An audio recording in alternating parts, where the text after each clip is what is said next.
Well, we're recording, man. So this is how you podcast. You sit here and you look at each other dead in the eye and you talk. Kind of like a date. Yeah, kind of like a date. Matter of fact, how was your last date? It actually was great. Well, tell me about it. It was normal. Okay, what was normal? What is normal to you? She wasn't like This doesn't start well. Go ahead. She's a normal person. She's not crazy. Okay, but what does that mean? Like what's crazy? Oh, I've seen crazy. Yeah, but what's crazy? Out in LA, what's crazy? Only there for money. Only there for so it's just to hook up. Right. They can be a little interesting. Yeah. Okay. You can tell, like within, like I know one girl. She says like she's from Madrid. Yeah. It's like she's not at all. She's just trying to like set herself apart. Okay. So more people go out with her. Oh, so she's not from Madrid. What, does she have like family from Madrid or like what is it? Maybe. I don't even know. That's a random place. She's just like, yeah, I'm gonna say I'm from there. I think like she can pass for it. Okay. Yeah. She looks a little Spanish. You're saying? Yeah, a little bit, but like Ish. it's literally just like set her apart. Okay. That's what's crazy. Like those are like the people I don't deal with. Right. All right. So this was a normal date. Yeah. This All is right. the one we just. What did we do? Yeah. We got ice cream. We sat on a bench. What? Very normal. Didn't I suggest doing something like that? No, you want me to do like an activity? That's an activity. I guess no. I was like Sitting on a bench eating ice cream. That's a great activity. It was like I think we probably were there for 2 hours, Okay. and then yeah, it was normal. And you guys just talked about shit. Everything. Okay. What is everything? I could tell you her At 19, what's everything? Oh, you just turned 20. Yeah, been 20. Oh, snap. I think it's like it's hit me now because now I'm hungover. Right. And you finally feel the effects of Yeah, being older. I used to never be able to like get hung. I could drink as much as I wanted. I'd be fine. Right. Now I have an issue. You have an issue with drinking? No, the next day. Okay, got it. Don't ever tell yourself you got an issue with drinking, all right? Keep it up, dude. Yeah, no, that's been fine. Okay, good. But no, it was. We talked about. I could tell you everything about her. Okay, She start. I want to know it all. She told me what she wants to do in 10 years. Okay. Like, Please tell me what she wanted to do. Oh, she wants to move out of the country. Okay. She wants to live like 5 years out in a different country. Okay. And like the reasons, like she was like, "This is why," and I was like, "Okay, that makes sense." What's the reason? I forget. She hates America? No, it's not. It was like she just wants to like experience other things and Yeah. like, become a better person. Oh, nice. She was genuinely like So she's a real shitty person. No, she's.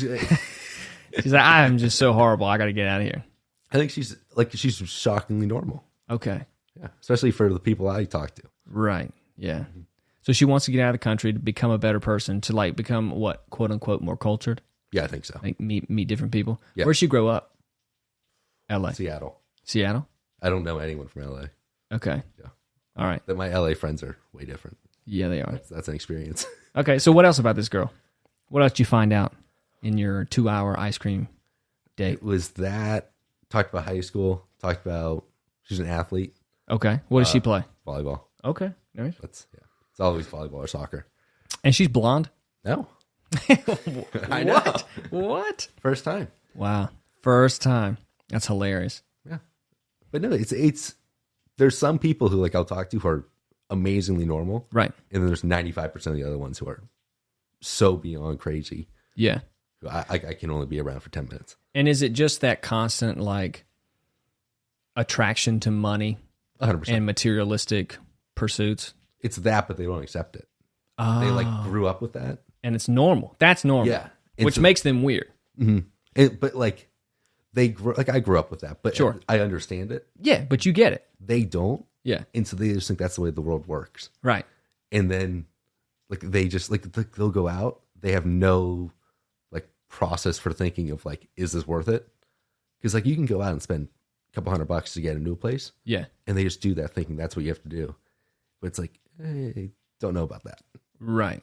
So like they just spend money like it ain't nothing Yeah. because they never made it. Yeah. It's just mom and daddy's money. Exactly. Got it.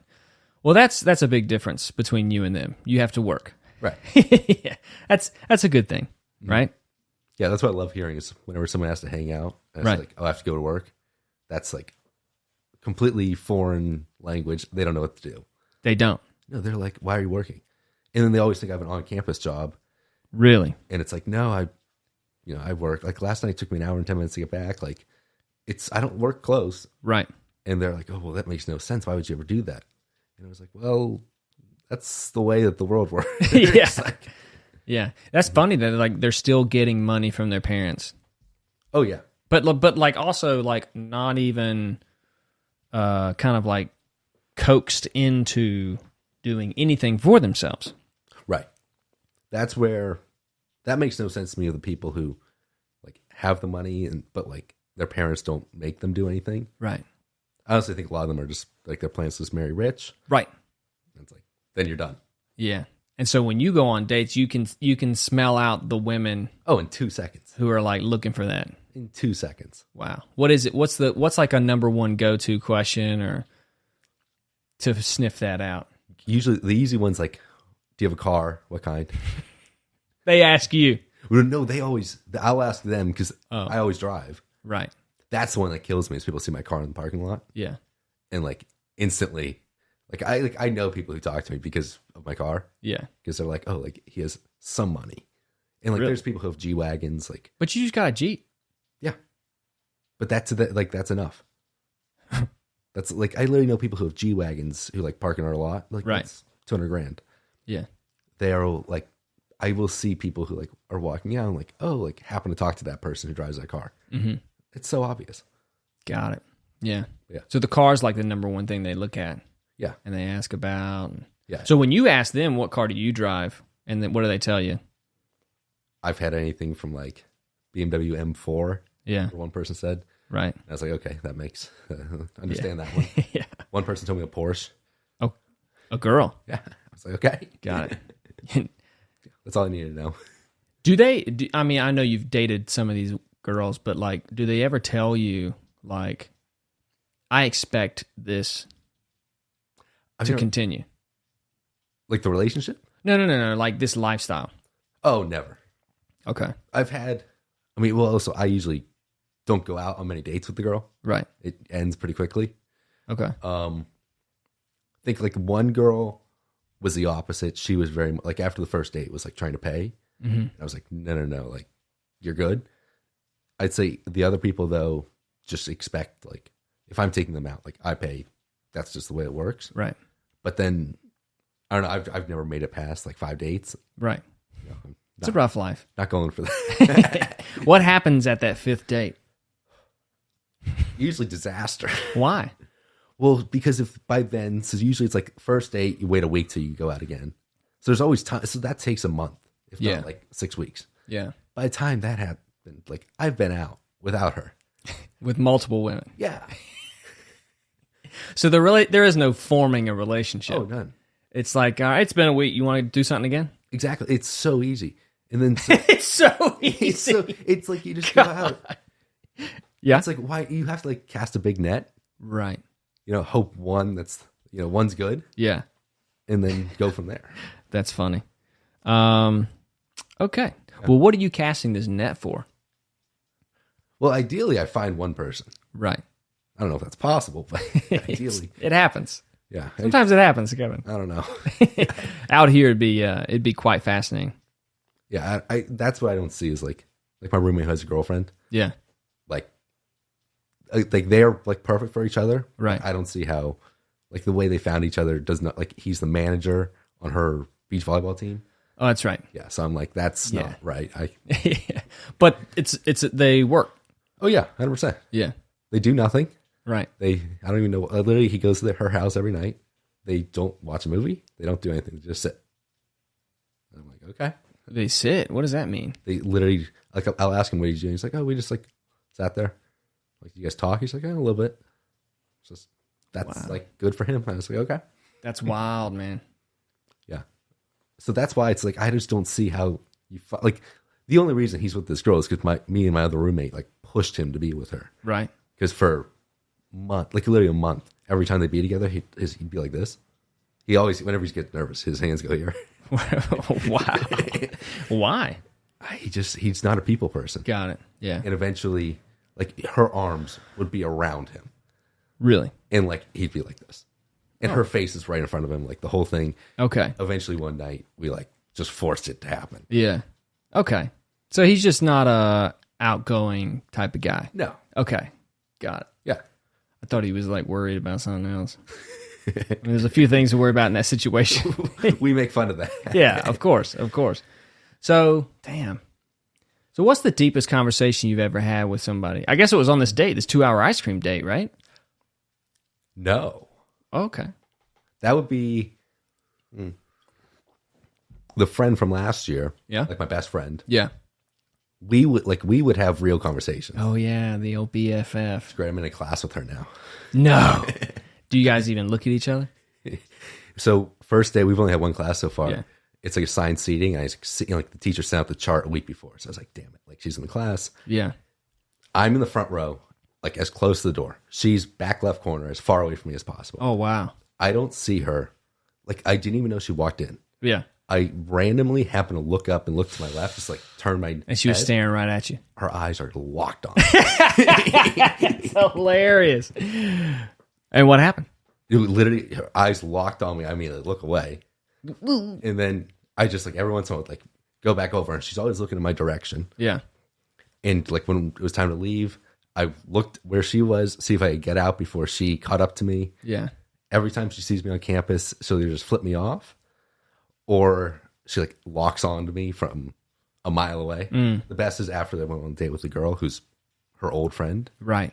I was like walking one day with her, just talking to her, and I like look up, she's staring at us, walking right at us, and like she hates everything about me, and now I think she hates the friend too. Yeah. And so she's like staring at both of us. Right. It's like to the point where it's like, okay, this is obvious. Everyone knows Right. like there's something wrong with you. Have you spoken to her? I said hi one day and I got fuck you.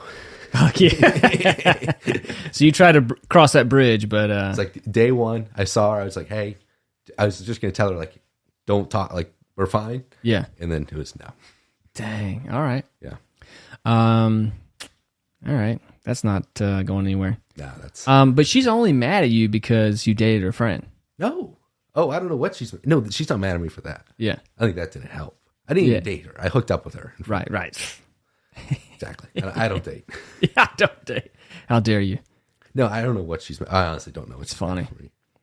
It's funny. You guys will get married probably. No chance. I'll never talk to her again. Yeah. Well, what I would do is I told my friends I want her. She's going to work her way back. I'll be really nice to her, and then after like a month or two, just like kick her to the curb. Wow. Just ruin her. I've noticed you've said ruin her multiple times. That girl that you dated freshman year. You remember that girl? Oh, I know who you're talking about. I didn't even date that girl. Well, y'all dated. Come on. No, we did not date. Hey, you know what? You know what? Sleeping on the floor is when you're in her dorm room and you're sleeping on the floor while she's in her bed. That's happened to a bunch of people. That's dating. I've done that with so many different people. You dated. So I've dated 20 girls then in the span of Yeah, well, a month. yeah. Yes, you have. So what's the classification of dating? I think you have to agree. Oh, okay. There's got to be a verbal I agreeing. think you have to specifically state, one, I just learned you can be exclusive but not dating. I didn't know that was a thing. Without dating. Yeah. Right. So like, you can be hooking up, right, exclusive, right. but you can't go on dates.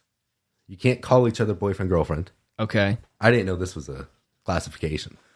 All right. So I was taught that. I think dating. I was taught this. That's my friend who taught me that. Yeah. No, I think dating is you have to agree with the other person. You specifically state, For sure. are we dating? Yeah. And then you can do that. But otherwise, it's not that. Yeah. Yeah. I guess dating can be vague because you can go on dates with multiple people, Yeah. but not be in a relationship with any of them. Oh yeah. Yeah. There you That's go. the thing is I don't consider like dating just like going out with people. I consider that the relationship. The going out. Like I consider like if you're dating, you're in Yeah. a relationship. Yeah. It's not just like But dating is consistently seeing each other. right. Right. Without anybody else. Yeah. Okay. It's just so strange. I mean, you've never, even with that girl, you've never been like, from freshman year, you guys have never been like, hey, are we dating? Oh, never. Actually, I had one girl that last year Wow. who I thought we were. Bad. Why did she think you guys were? she happened to ask me every time when I was very drunk. And every time I was just trying to avoid the question. Yeah. And eventually, one day when she kept asking, "We're exclusive, right?" Yeah. I was like, "Sure." Like at one time, I even said, "Yeah, tonight." And she didn't pick up. That was maybe something to. Right. She was like, "Yes, I finally got that. Yes." I would literally see this girl. I would go to the bar at UCLA. Yeah. Like do whatever I want there. At 2 a.m., text the girl and be like, "Hey, can I come over now?" And I'm like, "What do you think I was doing from 9 p.m. till 2 a.m.?" And she was just like, "Oh, I thought you were with your friends." I was like, "Okay, like, for sure." Okay. And you never told her? No, the only thing I eventually told her is she repeatedly asked, "Are we exclusive?" And then one time I told her I thought this was great in my head. I said, quote, Here it goes. "We can't be exclusive because if I see a hot girl, I'm going to hook up with her. So I can either just tell you now or cheat on you." Okay. So I gave her the option. Yeah. Yeah, that didn't go well. She unfollowed me on Instagram, Snapchat, and That's, everything. that's definitely what happens. Yeah. That's funny. So you've never met a girl that you actually want to continue to date? Oh, I have. It's just never gone anywhere. Why? Then, well, the problem is, this is what I figured out. You become used to talking to that person. Yeah. And then you have to like escalate things. To what? So like dating. Which is what? How? Like you have to like be forward. And Oh, yeah. You have to like be like, "Hey, I want to exclusively date you." yeah, exactly. Okay. You can't just like randomly like text and just like that's not going to ever turn into anything. Right. My issue is it's like, well, I get used to talking to you. So why am I going to go say anything if that could change like our relationship? Yeah. So it's like, I don't have the energy to do it. Change to what, though? Well, it could be good, could be bad. You just only want to take the chance. Yeah, why take the chance? Because it could be good. Oh, it could be great. Right. You know, the dream is like the girl just like initiates it. What? Like the girl is the one that like says something. That's Really? That's what you're waiting on? well, that's what like the dream, but I know it'll never happen. Interesting. That's what like my friends. Well, every guy's always like, why do guys have to go up to girls? Yeah. And then 95% of guys are scared of it. Right. But then like, why can't girls come? It's like, well, you don't even go up. Like, what do you expect? Yeah. So yeah, that's kind of. So you're expecting the dream would be you're dating this girl and then she's like, "Hey, let's be exclusive." The dream would be get a text being like, "Hey, I really like you. Like, we should be exclusive. Yeah. Like, we're in a relationship." That'd be easy. Okay. I could thumbs up the text. And that's it. That's oh, wow. Thumbs up. But I know you, and that thumbs up is not a verbal commitment. And you'll be like, "Well, I never said Oh, 100%. that we're exclusive. I just thumbs upped your text." That's the thing my friends put together. They're like, a lot of people think I'm a bad person with girls. I'm saying I'm bad 100% until I care about the girl. If I care about her, I couldn't be better. I'm nice. Other than that, why should I be this like great person? You know, Well, that's an I should interesting just thought. Do whatever I want. All right. What do you want? Oh well, I just have like I try to have fun with myself. I'll like text Okay. messages like what makes me laugh. Okay. Eventually, So other people are your amusement. oh yeah, Okay. oh seeing their reactions is great. Got it. Like literally, one girl texted me the other day. She's like, "So for this weekend," and all I responded with was just like, "Oh, like you're in a sorority, right? Like, could I maybe meet some of the other people in the sorority?" Right. And my reasoning was, "Well, you should show me off." Because then it makes like you seem like a better person. Like look at this guy that I'm with. Damn, you think pretty highly of yourself. Oh yeah, God. just fake it till you make it. Fake it till you make it, yeah. But the ulterior motive was to get in front of other women and to meet them, right? Oh yeah, 100%. Yeah, exactly. Right, yeah. I never was gonna see this girl. Like I knew texting her, I'm never seeing you. Wow. I was like I literally told her, I was like, "Hey, give my number to 5 people, and then I'll go out with you." Did she? No. Oh, okay. Yeah, no. We went on for like an hour. Yeah. And this has been going on for a year with this girl of like these awful texts. Yeah. And then eventually she's like, "Okay, maybe we shouldn't see each other." Yeah, maybe I was wrong about this guy. I was like, I haven't seen you in months, but That's interesting. So If a girl ever did that to you, would that be like, touche? It'll be terrible. Right, it'd be terrible. Oh, absolutely awful. Okay. But it's like, I don't think any girl would do that. Right. Or at least the ones that I shoot for. Right. They're, yeah. So you don't have to worry about it. Yeah. Got it. Yeah. It's going to be funny when you meet a girl that does do that to you. That's going to be awful.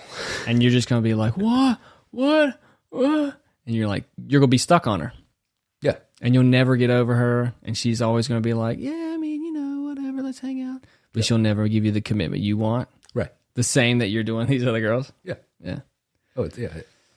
Well, that's cool. That's cool. I'm happy for you, man. It seems like you got a great plan going. Yeah, I'm sure the plan is changing every day. How so? Well, it's like, I've realized, like, you don't meet people at bars that you should see during the daytime. Really? When did you come to that realization? Partially last night. Last night was the one.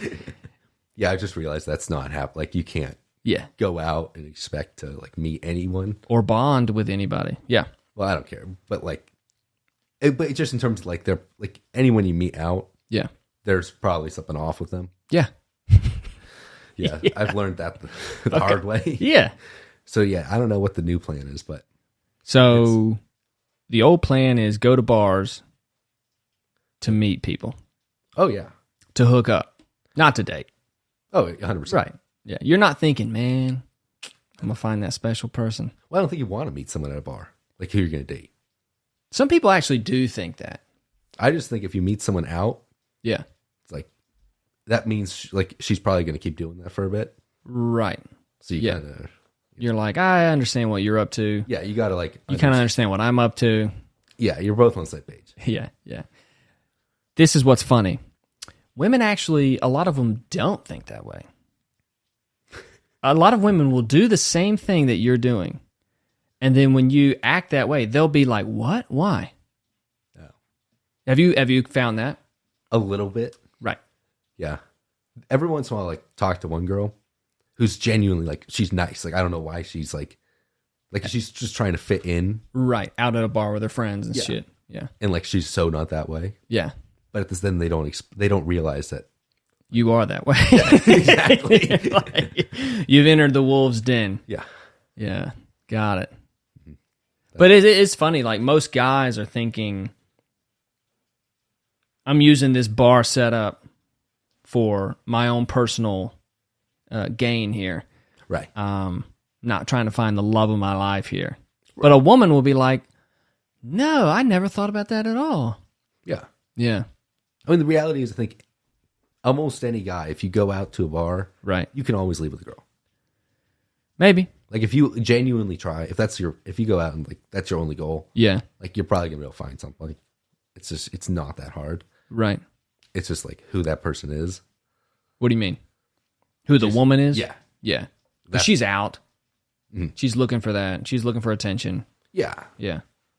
But that's my thing. It's like, it's not hard to pick up someone. Right. If you go out to a bar. Like, it's pretty easy. Yeah. Maybe so. I mean, have all your friends had success?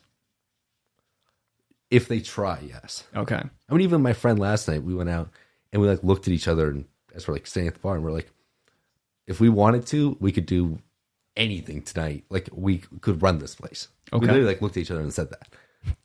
And we're just like, I love how you guys pump each other up. Oh, it's great. We're fucking awesome, man.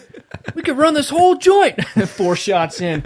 You know what? Yeah, man. Let's start our own business tonight. Yeah, that's you pretty much guys. our whole philosophy. At the end of every night, it's a business plan. Oh, so many. So many. Give me one. Oh, the best one I have. Okay. Well, like, I found out this exists and it failed. Okay. But an app where you, like, you assign, like, a designated driver. Yeah. You assign a designated texter. So, like, if I were going to send a text after 11 p.m. on a Saturday. Yeah. Every text I'm about to send first, like, would go to you. Yeah. And then you could approve if it's allowed to be sent. And then that goes, then you, like, click accept or whatever. And then it goes to the person that I'm sending it to. Okay. That would have saved me. Yeah, that would have saved you a lot. Yeah. Okay. I can understand that these are all based around the experience that you're going through at the time. Right. Oh, man, I need a designated driver. Man, wouldn't that be great if we had an app? bro businesses. Right now, my plan is like you take on the notes page, Yeah. you write down like do not text whoever, screenshot it, put it as your lock screen, Yeah. and then every time you open the phone, it's like right there, do not text whoever. Yeah.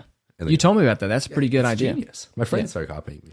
Does it work though? I've never done it. I've never texted the person. Okay. You've never. 100% success rate. So you've helped yourself. Oh yeah, it's been great. Kept yourself from. Do it every night right now. Okay. Who's on that list? I don't know if I can give names. Come on, man. It's all girls. Well, yeah, It's not like your dad. Don't text your dad. I've never had that issue. Yeah. You're never wanting to text your dad at like 3 a.m. My sister had the issue of every once in a while calling home. when she was drunk. Oh, wow. I'll never, like, she called me one time, and like I was like, why is she calling on a Saturday night? Yeah. And then my dad the next day was like, yeah, she was a little drunk last night. Right. Oh, I was like 10 at the time. I was like, I don't know. She just wanted to talk. Yeah, it's like, it's weird, but okay. That's funny. Yeah. What's the randomest call you've ever made while drunk? There's a good one. I mean, I don't know, but I've had like just ones where like I'll call my friend. Like I have one friend who I can't tell if she hates me Yeah. or like thinks I'm just hilarious. Yikes. So like we're just like somewhat friends. Yeah. But like I'll always I found out today I texted her last night and like made like a dumb joke. Okay. She never responded, so I don't know. But Right. I'll like call her and I'll be like, hey, like you need like where are you? Yeah. And then I'll just like send her my location. And I'm just like, you gotta check every 20 minutes time back. Just to mess with her? It's either to mess with her, and she always panics. She always like texts my roommates, like, where's Kevin? Right. And then they're usually like, oh, he's fine. Yeah. He can handle himself. Got it. But yeah, I don't really. The text messages I'll send are more the risky ones. Yeah, the risky ones. It's usually just like, do you want to hang out? It's just like, who do you send that to? Yeah. Yeah. What time do you usually start sending those texts out? 2 a.m. 2 a.m. Oh, if they come out before midnight, that's a rough night. Yeah. Yeah. You've been drinking since 4. Yeah, that's a bad night. Jeez. Wow. And how many of them are up at 2 a.m.? Oh, all of them.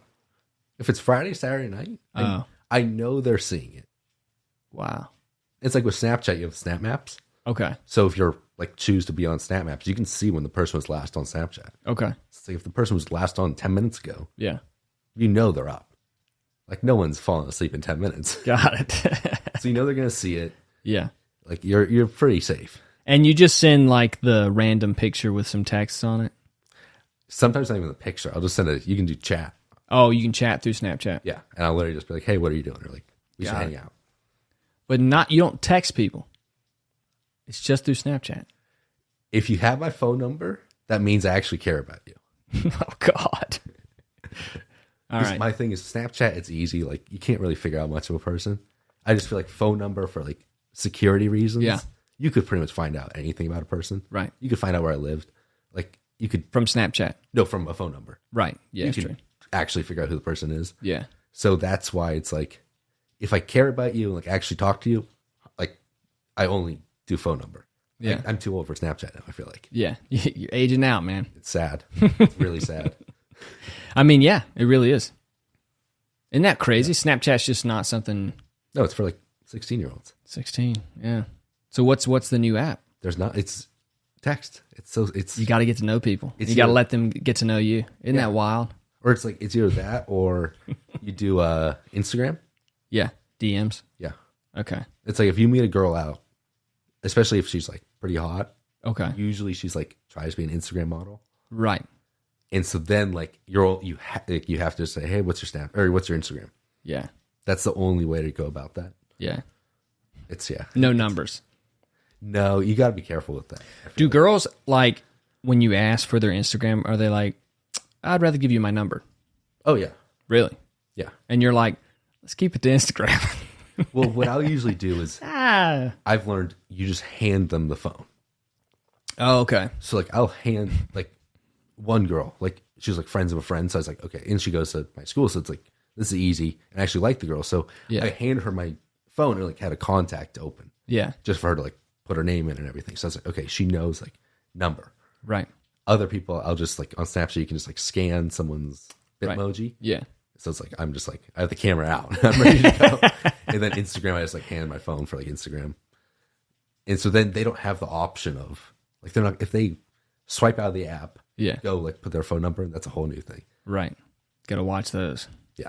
You got to keep an eye on those women. Yep. Hey, stay in Instagram. Stay in the search field. Damn, that's funny, man. So you're aging out of Snapchat. Instagram is kind of where you're at. Have you found that you're giving more people the option to give you their number? Oh yeah. Yeah. Why? If, Softening up in your old age? well, yeah, I think that's what it is. If I go for, it's usually like I'll go for older girls. Yeah. 22 to 25. Hold on. When did you start this? After my advice? No, this has been since last year. So year, when I told you. you didn't tell me last year. Last year I would go for always because I was a freshman. Dude, last year was 3 weeks ago. No, last school year. Okay. So The spring semester? spring semester. Yeah. Yeah. Yeah, Okay. That was Yeah. 8 months ago. I've known you for a while. That's true. I've been suggesting great things for you. But I would always go for like seniors. That was my thing. Okay. Yeah. It was like that's easy.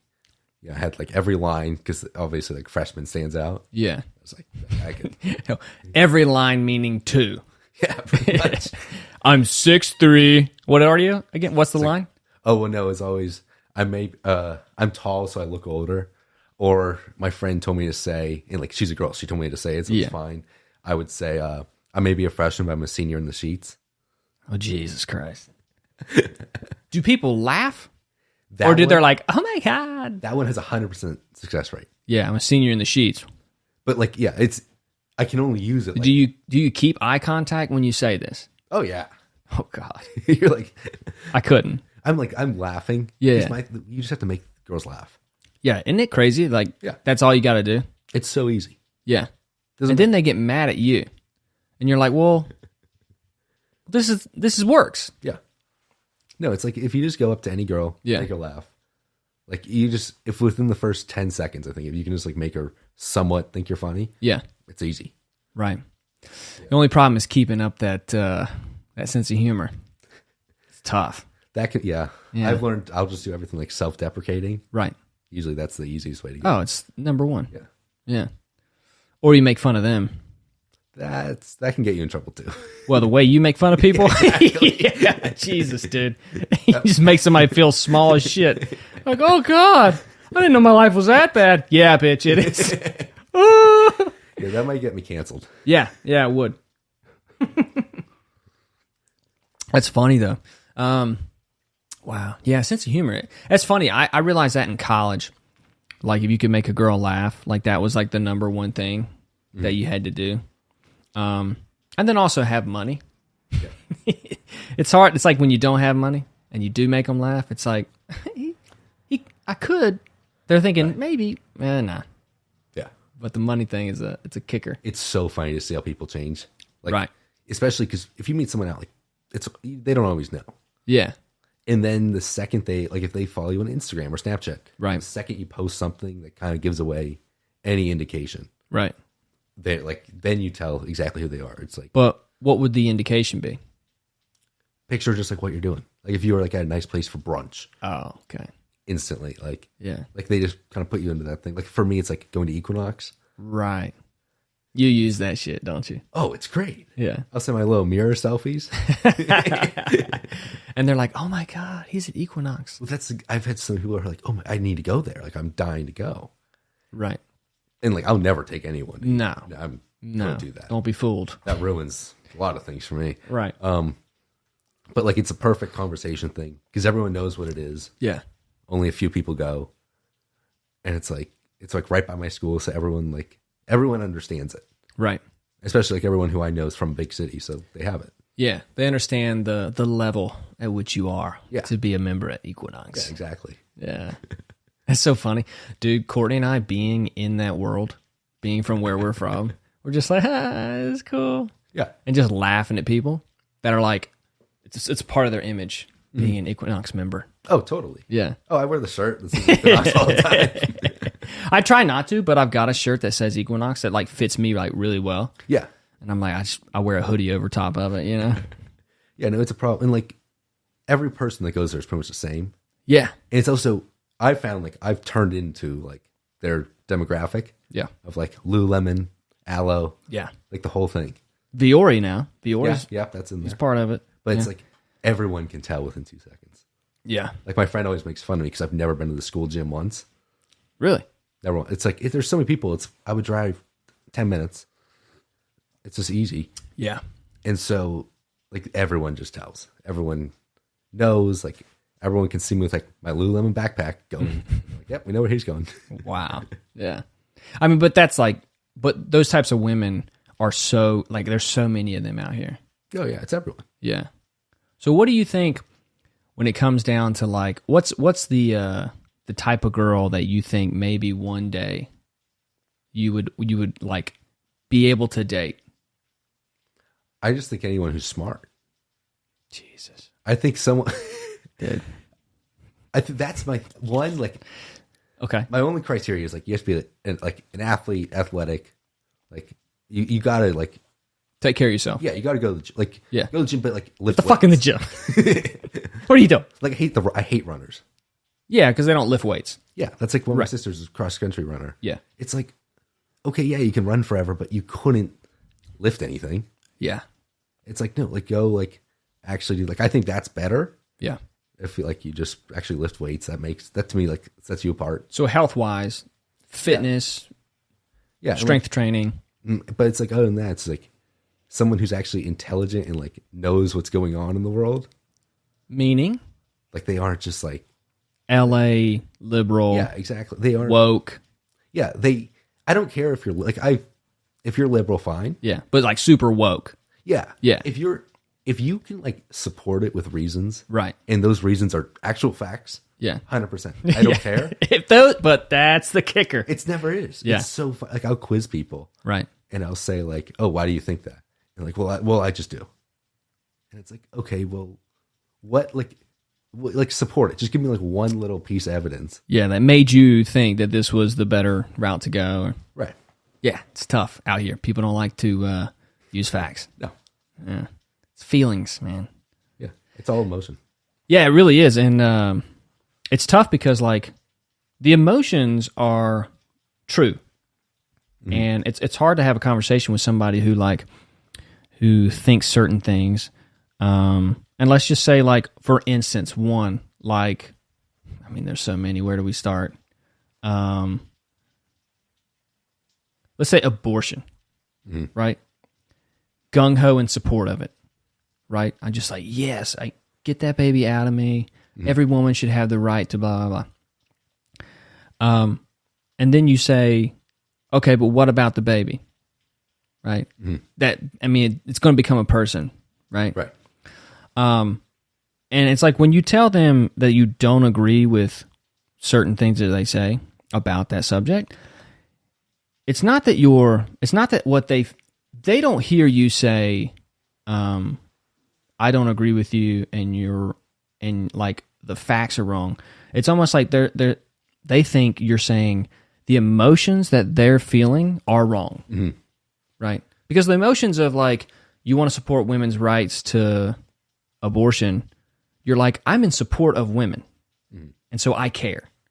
And then when you tell somebody, well, I don't think that's actually the caring that you should be doing, they're like, well, how dare you say that I'm not a caring person when I do care in this way? You know what I mean? I've even had people get mad at me because like I've told like I don't care, like do whatever you want. Right. It's like it's not my place. Yeah. And people get mad at me for that. Yeah. And I'm like, why? I'm saying it's fine. Like do whatever you want. Like, and they're like, well, you have to be more in support of it. And it's like, well, You got to be anti-racist, Kevin. right. That's the thing. They want it like you can't just be like Slit your wrists and just kill yourself in support of anti-white privilege. Yep. Please. Yeah. Pretty much just everything about me is like people have like I've been called out. They're like everything about your lifestyle is like what's wrong. I'm like, okay, sure. All right. Don't know how that works, but okay. By women? Oh yeah, even Yeah. guys. Yeah. I've had guys I've had people who say like, wow, like just the way like you like do everything, the way you treat life, Yeah. is what's wrong with America. Like what my sister always says, like you're the problem. You're a problem. No, you're the problem. You're the problem. Okay. Yeah, it's like I just don't get it. But what is the specific thing that they're...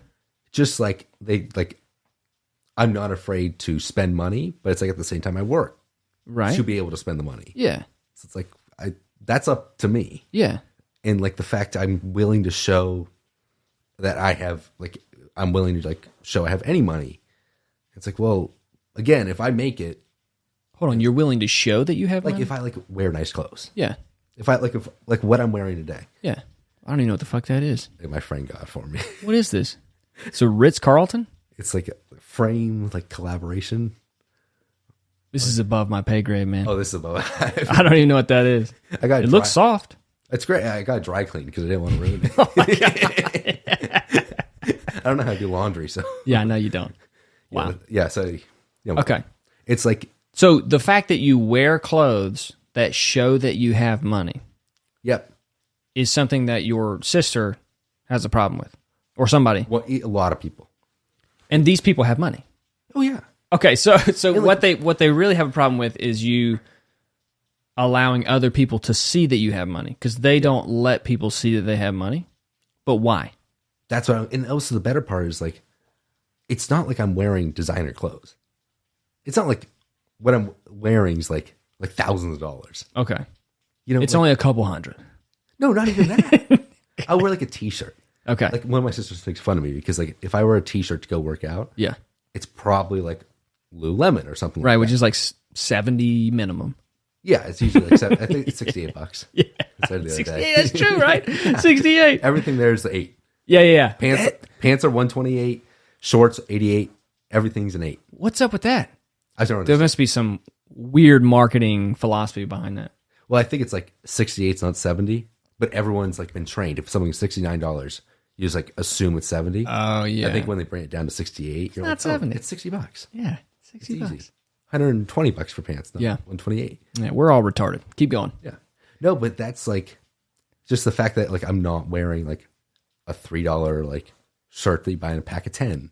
It's Yeah. like little things like that. Yeah. Where I've had people bring up to me and they're like, it's just weird that like you like spend money in like the dumbest places. And I'm like, but why? Like Is it because they don't want people to know that they have money, I think it's probably part of that. and so that, like they don't even want to like allow poor people to like gravitate to them or something? I don't know. I think it's just them. I think they think like the way I'm going about kind of like spending anything Yeah. is wrong. And it's like, instead of me spending money on myself, you should like, all that should be helping someone else. But it's like I get helping, but at the same time, you should kind of like do something for yourself. How are you going to help somebody? Well, that's the other thing. It's like, I mean, the amount of women you take out on dates, you're helping I- so many women. I've given so many free meals. I've probably given 1,000 free drinks. Dude, I've Charity. Yeah, You're doing God's work. I've tried to add up how many like extra drinks I bought. Genuinely, it's. Yeah. I mean, there are some nights it's probably 10. Wow. And how much is a drink? Depends where you go. It could be $10 if it's like a cheap place. It could Yeah. be $15. Wow. But it's like it's every like. I'm proud of you, man. Yeah, I'm Getting great. that charity work in. I'm great at paying for drinks. Just make sure you put that with your accountant at the end of the year. So anyway, so back to the whole wearing expensive clothes. That's fascinating. I just don't know that mindset. No, it makes no sense. Yeah. It's almost like they're ashamed of their money. Yeah, You know what I mean? Like there's a lot of like that out here. Like you should be ashamed of your privilege or whatever you want to call it, the life that you have. Mm-hmm. You should never be ashamed of how you were raised that was out of your control. right. But you should also become more aware of the discrepancies between different people, Right. you know, so that you don't become an asshole. Yeah. You know, See, that's like. but it has nothing to do with not wearing Lululemon. Yeah. See, like my friends also agree. Like they have like we don't talk about money at all. Mm-hmm. Like no one's like I have friends who have like they already have like $1 million. Like guy friends. Yeah. Yeah. Even like I know girls who like their parents just like have an unlimited thing on the credit card. Like they can just keep spending. Yeah. And so like we just never talk about it. Right. Because you don't have to. No, it's like they have what they have. I have what I have. Like Right. it doesn't matter. Who cares? You know. But Right. some people are the opposite. Huh. That's interesting. And those people, they don't care about wearing certain clothes, do they? Or is that them too? Like the people who have a lot of money? Yeah. I think they do. But it's like the same thing where they just like do what they want. Right. But they don't rub it in anyone's face. Right. It's just like, who cares? Yeah. No one's that important. No one's watching you. Yeah. Well, I mean, I can only say like from the outside looking in, like when you don't have, all right, well, there's always levels, right? So there's there's always people that have more money than you, right? And that's always, for some reason, what everybody is in competition with. Mm-hmm. I train people out here who say they have no money. Right. And I'm like, you're training with me. Yeah, exactly. So you got it. But in comparison to someone who has more, and until you kind of like realize all the different levels, yeah, like to me growing up, like I didn't understand that the same feeling of not having enough as this person is still at the level of the person who makes $5 million a year, right, compared to the guy who makes 20. Or just 10, like, just a little bit more. It's like there's always this comparison game. Mm-hmm. No, I love people that like will do things but then say they have no money. Right. It's like, yeah, because like I made a joke one time, like, and I was like, oh, like I'm shocked my car didn't decline when I went to buy this, and like my sister was like, oh, like you like really like are broke. I was like, no, like I'm okay, like I'm not worried about that happening. If I were dumb, like yeah, I'm gonna spend everything, but I was like, I work so I can like spend what I want, and like I have it down. I know exactly how much I have to work. Yeah. To like counterbalance everything. Right. Yeah. It's being responsible. Yeah, but I love people who like they'll walk around and they'll be like, I have absolutely nothing, and then they go spend $100 on lunch. So what is that? Explain that shit to me. Everyone I know. Is it like I have nothing? Meaning, mommy and daddy gave me $2,000 to spend this month, and I'm down to $500. Exactly. Okay. That's what I thought. It's so, I mean, I'll have people who. But that's nothing, dude. That's, to them, exactly. That's nothing. Yeah, that's literally, they can't do anything. Yeah. I was like, and they also don't understand, like, you can just not go out to lunch. You can save money. Yeah. Or you can just not go out that night. Kevin, get the fuck out of here. This nonsense. Dude, I remember I was like early 20s. I was working somewhere. And I had, I quit to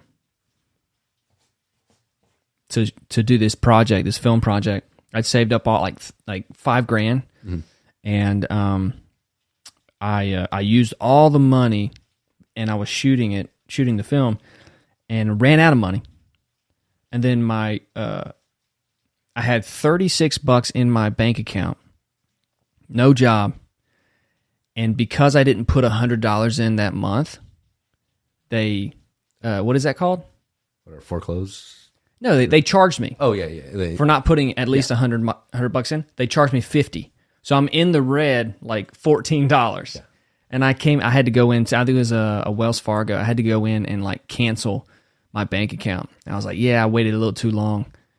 And I was like, I have negative money because I didn't make any this last month. I'm just going to close my account. And she was like, oh. And so they just kind of like waived that fee. Yeah. And gave me my $36 back. And then I just left. Yeah. That's nothing. Well, I got 36 back. Yeah, exactly. But yeah, I mean, yeah, it is funny to hear people say that stuff when it's not literally right that. Oh yeah. Yeah. Like I have a friend a couple weeks ago. She kept saying like, my parents like won't let me spend money, like all these things, and for months this has been going on. Yeah. And then I see like she went to Hawaii, like with her and her friends. I was like, right. Okay, well, something's not adding up. Yeah. But pull that microphone a little closer to your face. Pull it. Yeah. Tug on it. There you go. Yeah. Get it right there.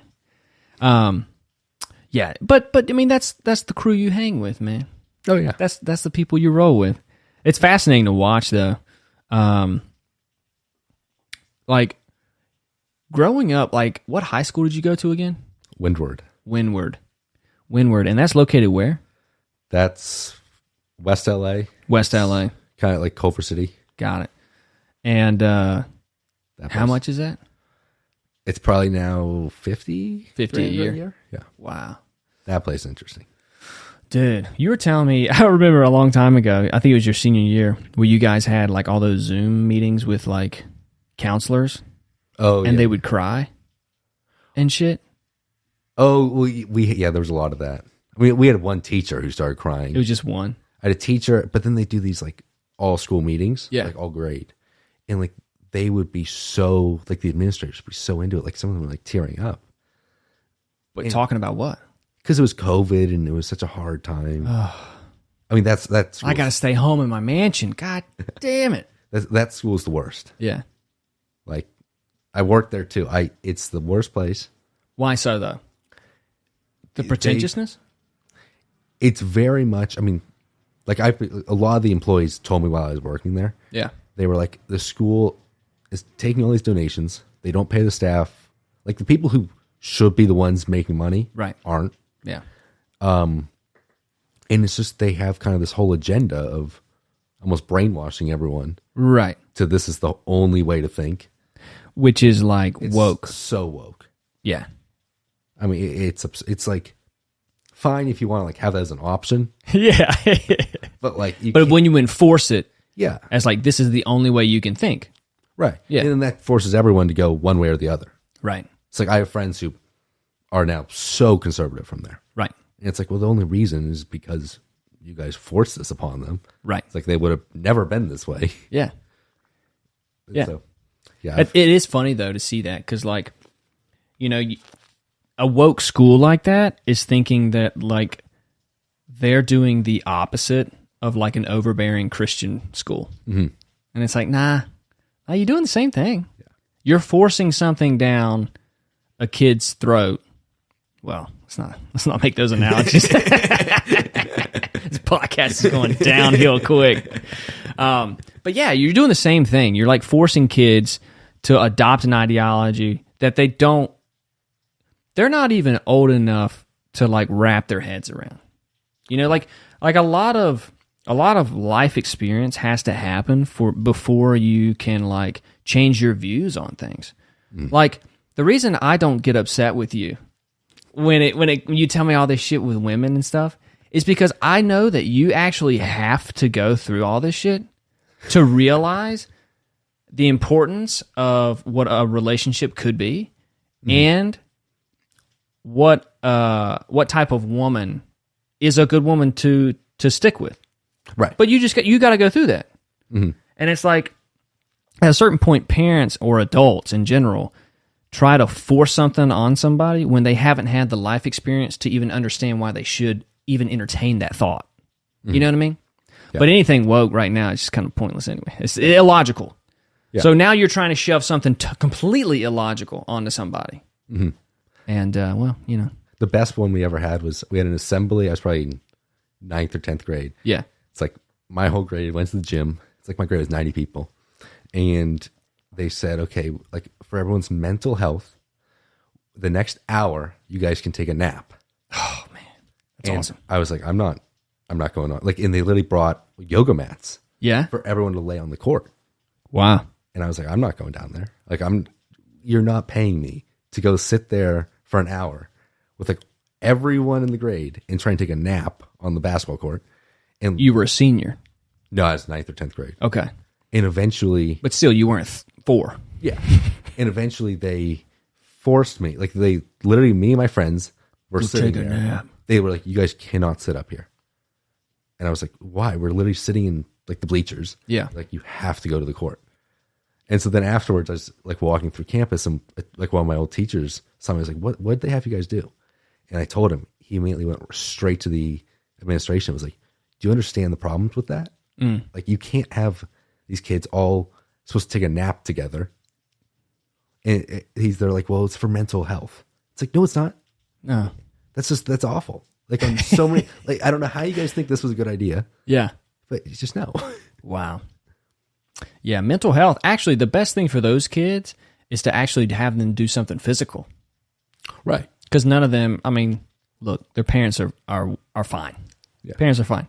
They ain't got to do shit. They got maids at the house doing shit for them, right? Yeah. Let's be honest. Right. A lot of them do, Yeah. right? So what type of physical activity do they do? What type of ownership of their life do they take? They don't. And like a lot of people don't realize, like it's tough not having money, right? But it's also tough having money.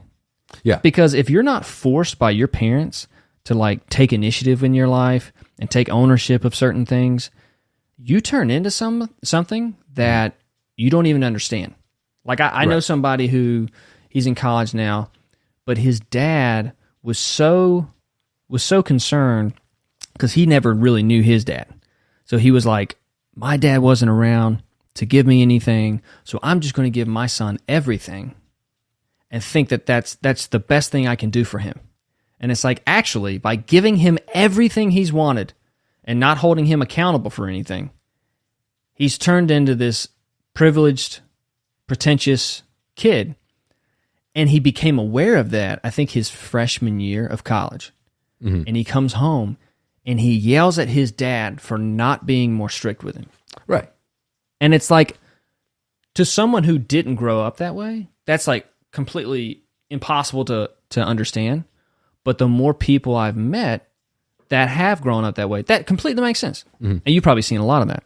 Well, yeah, that's like the whole thing also with like doing like boxing. Yeah. It's like my parents don't understand why I like it. Yeah. To them, it's weird. It's bad. It's like, okay, to some extent, yeah, do it for like a few weeks. Right. After that, there's no need to like keep trying to get better or anything.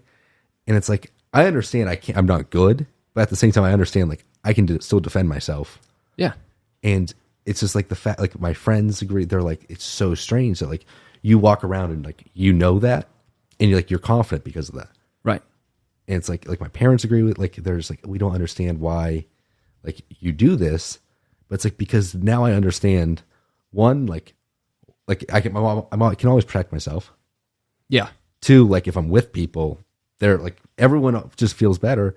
And it's just like the idea of any physical violence is awful. Right. Because they don't know how to engage with it. Right. Yeah. I think like everyone who I know, their plan would be like, if someone came up to them on the street, is you call the cops and you like try and wait 15, 20 minutes. It's like, I don't know how that's going to work. But yeah, that's not going to work. I've seen people stab people real quick. It's not like, I'll wait. I'm going to wait 15 minutes. Yeah. Yeah. It's true, man. Yeah. It's even like the date that I went on. We were like sitting outside and it was in Venice. So you have a bunch of homeless people. This crazy guy starts like stumbling down the street right at us. Yeah. So it's like immediately I'm staring right at him. I'm ready. If he comes near me, right, I'm getting right up. Like no problem putting this guy down. Yeah. And it's like just the fact that I feel like I can do that. Yeah. Is like a lot of people don't understand that.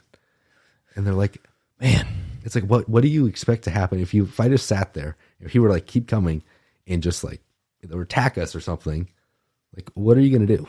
Yeah, man.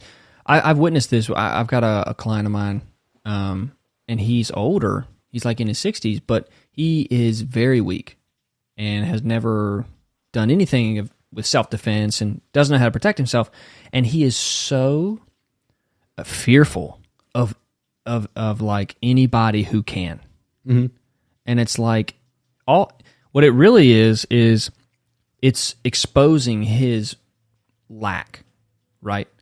And in exposing his lack, he feels guilty for not knowing and weak and unable to protect himself. So it's like he's got to like get mad at them for being so confident and knowing how to take care of themselves. Instead of just being like, wow, yeah, I admire that. I think that's a good thing. It can be used in a good way. Maybe I should learn. Mm-hmm. But people don't do that because that takes humility. Yeah. I also think it's because like now everywhere I go, like you always kind of have a plan. Like yeah. If something were to go wrong, what do you do? Right. It's like, even like if you're at like a restaurant. Yeah. It's like I'll never sit with my back to the door. Yeah. It's just like little things, like right, paying attention to things like that. And people think it's so crazy. Yeah. It's like, especially now, it's not at all. Like you have to kind of think that way. Yeah, absolutely. Especially living on campus. Right. It's like I live right by the back gates. Yeah. It's the gate by my building 6 feet. I mean, someone could jump it 2 seconds. Right. And there's always like, there's a lot of times like homeless guys that like kind of come on campus that shouldn't. Yeah. It's like, I'm always thinking like worst case scenario. It's like, this is how to get to my car. Yeah. Like, this is how to just get out of here. Like if I need to go somewhere, like this is what to do. Right. And a lot of people have no clue. No, and they don't want to think about it because it brings to their awareness their lack of ability to do anything. So it's like you're in that situation with that girl on a date in Venice. You're aware of the situation, and you're like, okay, I could do this if this pops off. Yeah. Right? Some people are like, when they see that homeless person, they're like, the thought of him doing something bad would lead them to think, well, what would I do? Nothing. That's a horrible place to be, to feel completely helpless. And so what most people do is they don't think about it. They're like, I just won't think about it. Everything will be okay. Right. But that's just not honest. Yeah. You know? And so like people who are not as honest with themselves, when they're confronted with other people in this type of scenario that are more honest, it makes them feel guilty that they can't. Yeah. Right? And so they demonize that person instead of learning from them, you know? Yeah. Because I even had at a gas station a few months ago. I was paying notes. I was just like leaning on my car, looking at my phone. And like I look up, there's this homeless guy walking up to this woman. And it's like following her around the car. And she's doing circles. And like the second I see that, I walk over and like yell at the guy. He eventually leaves. But it's like nobody else paid it. Like there were 5 other people there. No one else paid attention. No one cared. Even like when I started yelling at him to go, nobody looked up. I was like, shouldn't that be something? Isn't that weird? If you see a woman literally like running around her car to like stay away from this guy, Yeah. I would think more people should jump in and just try and do something, Right. as opposed to just act like you don't see it. Yeah. I've had multiple occasions like that with an old client of mine. She was in her 40s, from California, but just so oblivious to any physical altercations or danger. But like I was training her, and then like, you know, some homeless people would come up, or like some confrontation with a neighbor or something like that, and she would not look up as I'm confronting the person. Yeah. And she would just be, and a lot of that is because she had nothing. She had no go-to in her mind of what she could do. So it's just like, okay, everything's going to be okay. Yep. You know, and it's just not true. And her and I always clashed. Because I'm just like, I'm not going to lie to myself about this stuff. Right. You know? And that's like my other client who hates, you know, is very uncomfortable with people who can physically take care of themselves, right? Because he can't. He hates gun owners. Oh yeah. He hates guns, you know, but he's never shot a gun. Right. He's never tried to learn about guns. I mean, he doesn't even know how to physically defend himself. So, you know, his logic is get rid of people with guns. Exactly. And then you're safe. And then we're safe. Make the government get rid of all the guns so that person won't shoot me. So now that I can't even defend myself. That's what these people don't understand out here is like, when you get rid of guns, how are you going to defend yourself? Right? Well, that's like the whole thing. If you get rid of cops, Yeah. like, well, where do you go? Right. How are you going to defend yourself? Yeah. You know? Somebody shows up in front of you with a knife. What are you going to do? Right. Call the cops. That's my favorite. People think that it's like, oh, they're going to be there instantly. Yeah. And it's also, even if they, like I've told people, I'm like, even if they come, Yeah. doesn't mean they're going to be able to stop what's happening. Right. Like, if the guy like is there and has a knife or something, you got a problem unless you do something. Right. Yeah. And here's the thing, like, people don't think about it. Like, why would you not want your neighbor to have a gun? Yeah. You know what I mean? Like, be friends with that guy. If shit pops off and you need somebody to come help you, you know he's got a gun, he knows how to use it. That should be helpful for you. But no. I want the government to take his gun so that when shit does happen here, I'm defenseless and he can't help me. Well, that makes sense. I remember, I think it was 11th grade. Yeah. Like the week before, my person next to me, their house was broken into. They stole a safe full of 9 guns. And then sure enough, like my parents were out of town that night, so it's just me. At like 2 a.m. the alarm goes off. Oh, I remember that. And it's like, oh boy, like someone's coming in. And like at first you're so just like, oh, nothing's happening. So I turned the alarm off. And then my dad called me. It was like, what's going on? Yeah. Like, and he's like, hit the panic button. It's like, you like hit that. It took 20 minutes for cops to get there. And in the meantime, the 911 operator had me grab a golf club, hide in the bathroom. Oh my God. And literally he's like, she literally on the phone tells me, don't go for the body because that's going to do nothing. If you see them, you have to go for the head.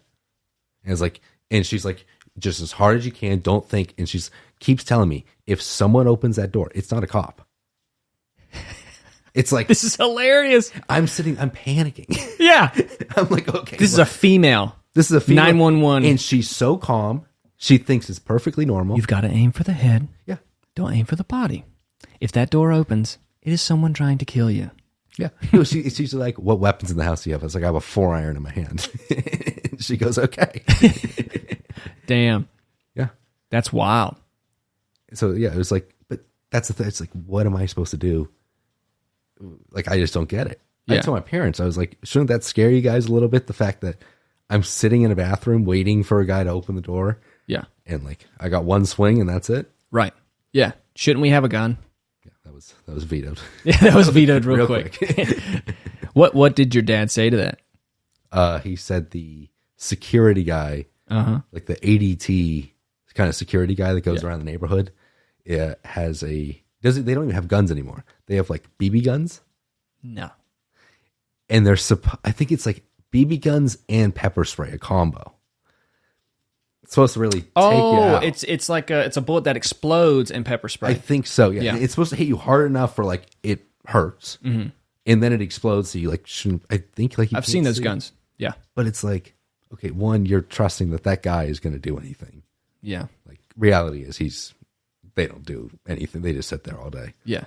It's like, in the 20 minutes that you're waiting for a cop, Yeah. it's kind of like, this is a problem at a certain point. Yeah. Absolutely. Yeah.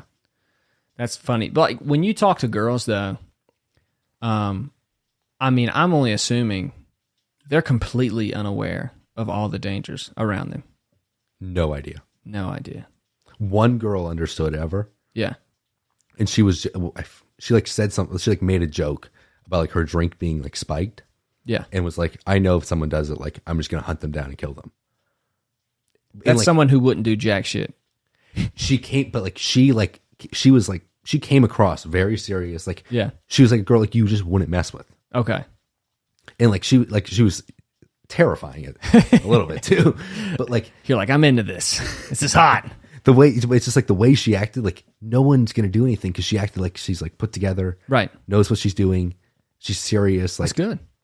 and then everyone else clueless. Yeah. All right. So back to that thing you said about women being smart. They got to be smart. Oh yeah, What does that entail though? Situational awareness.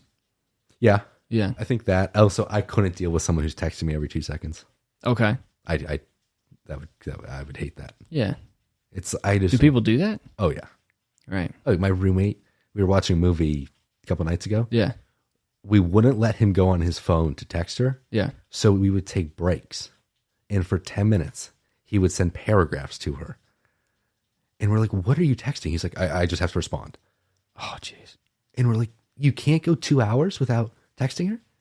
And he's like, it's just, she expects me to text right whenever she says something. I'm like, just like, it's fine. Yeah. She knows you're watching a movie. Like nothing's going on here. Yeah. Yeah. Yeah. Now you see, like that relationship, he will react. He will deal with women throughout his life like that. Yep. And that'll make him into that older man who's just like, all right, whatever you say, just, because there's no communication there. He's too worried about hurting her feelings, and she's too concerned with herself to see that he's just fucking morphing into something that he's not for her. That's the thing. It's like they both couldn't be nicer. Right. Like they're just like they mean so well. That's good. And it's like, but I'm just like he was afraid to say no. Right. Yeah. I'm like he'll tell me, he'll be like, okay, we're gonna go out this night. Yeah. He's like, okay. I'm like, are you sure? He's like, yep, I'll be here, promise. And then it'll be like an hour before. He's like, Maybe, I don't know if I can leave here. And then he'll text me and he'll be like, sorry, I can't leave the house. Like she's wants me to stay. Right. I was like, well, you could just be like, hey, I made plans. Yeah. But you guys are going out to a bar. So it kind of makes sense. No, I don't think so. Well, he's dating her. Yeah, but she knows he's good. I think I watch out. I make sure nothing happens. But what else would he be doing at a bar? Like what if you're not there to pick up a chick? There's a lot to do. I mean, he went out on my birthday and started drinking water. Okay. I bet he had a blast. I've never seen that before. Yeah. He fell asleep at his girlfriend's. He was supposed to surprise me. Okay. He fell asleep at the girlfriend's house. Yeah. Comes back, like surprises me 3 hours late, I guess. Yeah. We're supposed to all go to dinner. He fell asleep. Yeah. Goes out. I'm like, okay, you need to have fun. He's like, okay. I see him with a drink in his hand. And I'm like, oh, what'd you get? He's like, water. He drank 3 waters. Nice. And then right when we left, he Ubers right back to her house. Got it.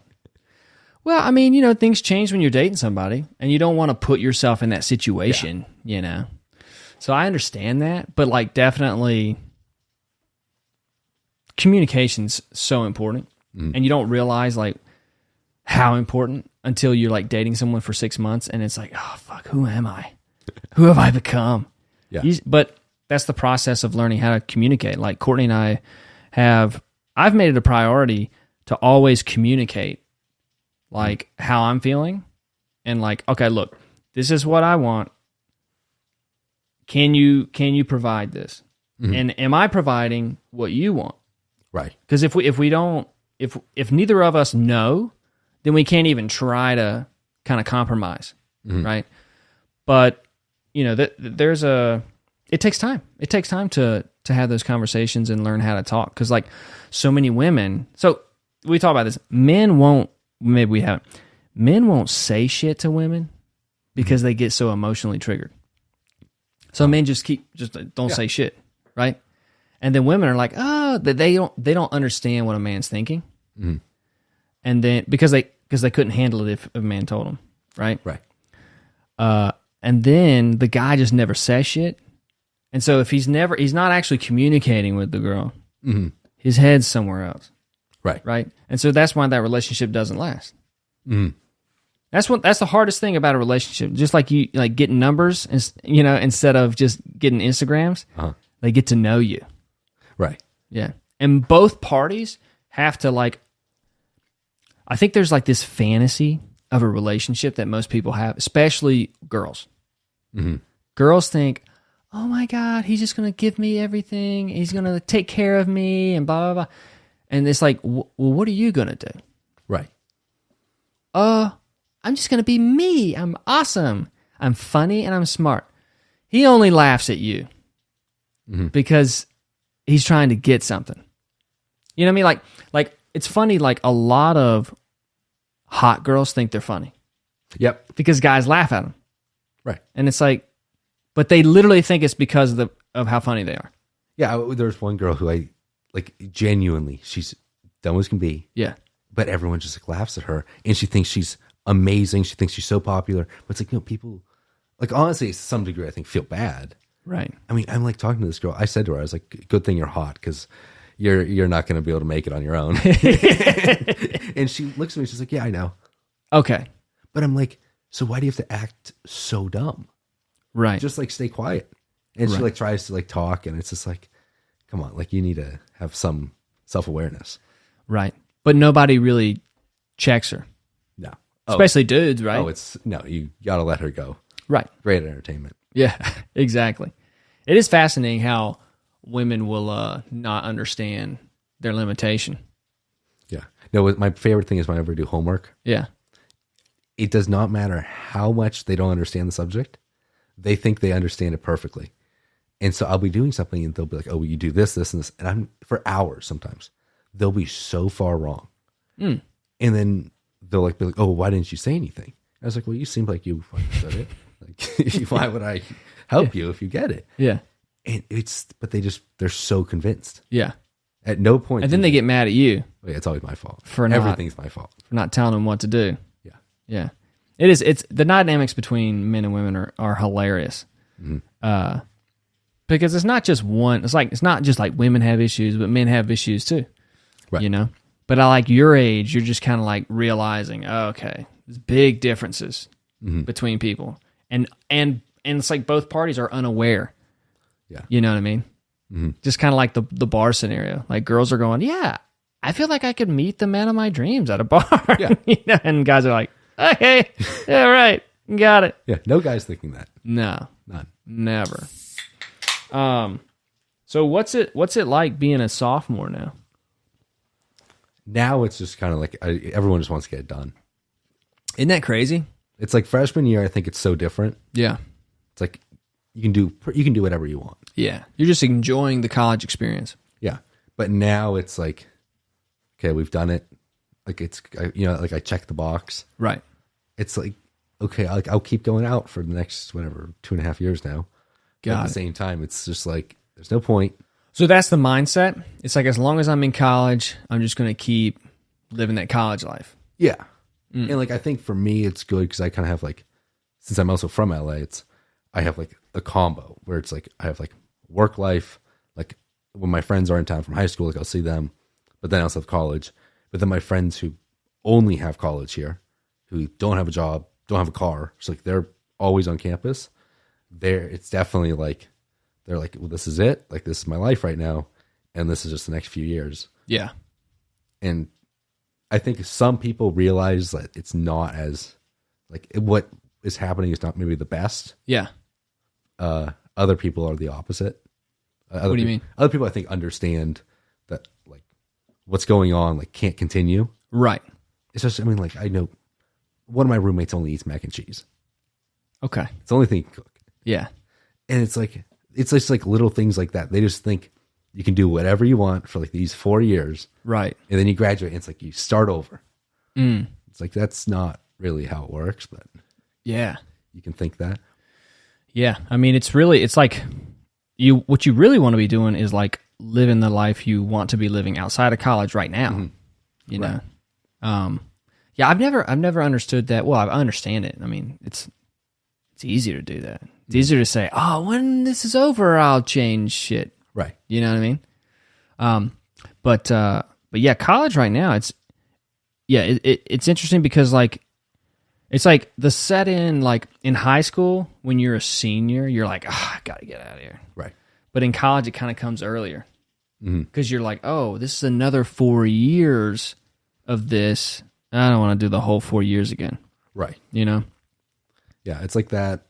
Also, I think what I don't understand is people that don't work out. Yeah. That makes no sense because, like, to me, this is the time you should be. Right. Because, like, just like build a foundation. Yeah. It's like, isn't that something you want to do now before you have a job and like it's tough to take time for yourself? Yeah. Just like a lot of my friends are business majors where they'll be stockbrokers and stuff. So it's like, that's a job you're working from 4 a.m. till you can stop. Like, there's no, you work 9 to 5. Right. That doesn't exist anymore. Yeah. So it's just, it makes no sense to people that think, oh, I'll just do all these things afterwards. Like, I'll start looking out for myself then. Yeah. It's like, no, you should be doing that now. Build a foundation, and then like your life can kind of move on. Yeah. Well, what you're realizing is there's different people. There's different people, and people, you know, people make excuses, and people have all kinds of reasons for their excuses. I've got reasons for my excuses, but it's really like what the idea of what you have for yourself is different for different people. You know what I mean? So I used to think that way too about people. And what I didn't realize was like I had this big vision of what my future could be, and I was like working towards it.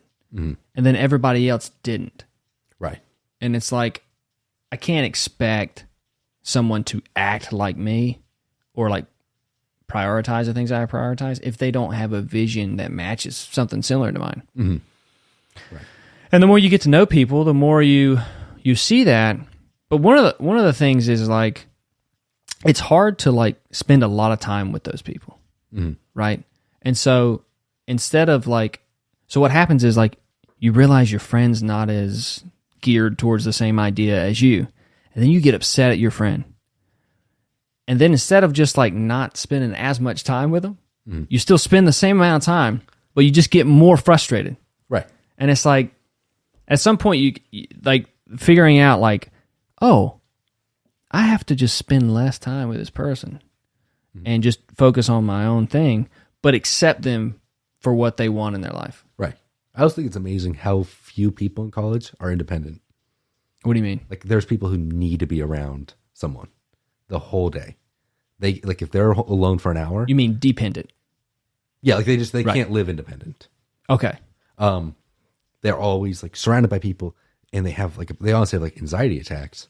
Yeah. The second they're alone, like if they don't go out one night. Yeah.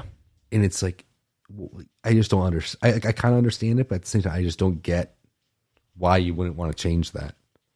Yeah. And these people, like, they know they have to be around their friend, even if they don't like them very much. Yeah. They're always with them. Yeah.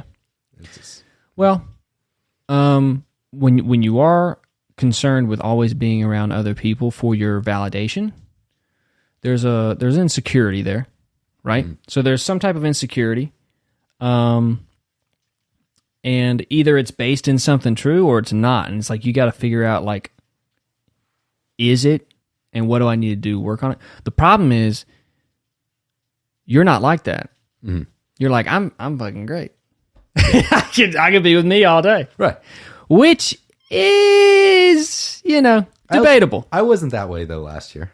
Yeah, I think as time's gone on, I've become more that way. Yeah, some people can like get to that point, but some people it just takes them longer because of their personality, like their sensibilities and stuff like that.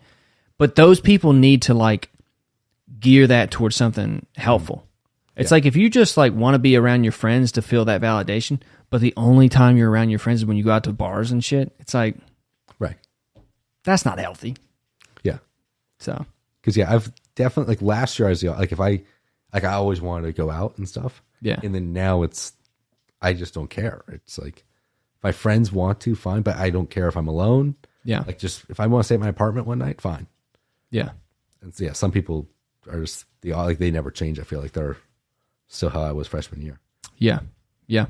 Yeah. I mean, it happens. So what do you find yourself wanting to do now? Because like freshman year, you're like, I'm just going to go out.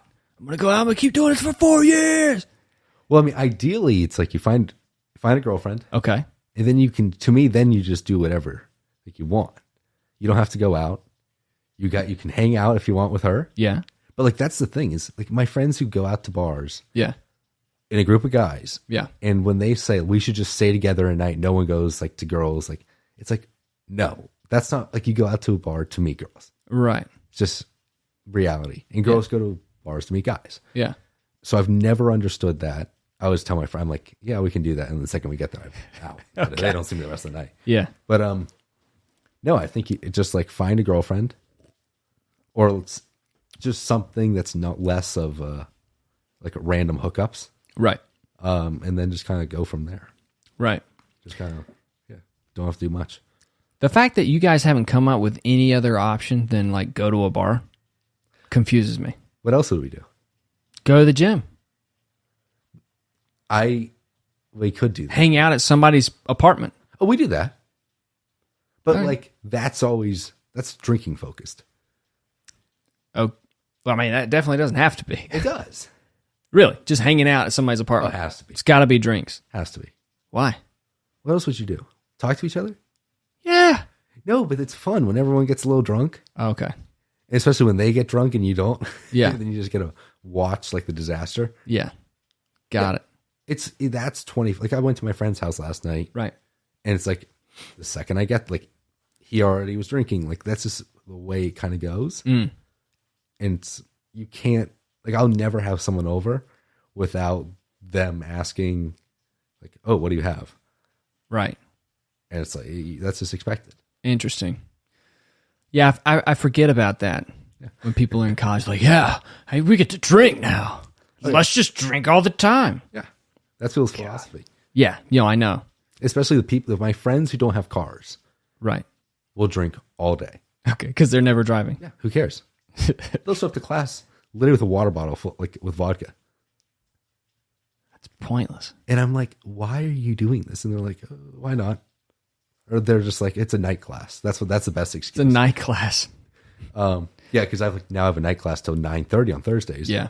And I've like one of my friends was like, oh, like bring your blender bottle, put whatever you want in there. No one can tell. Yeah.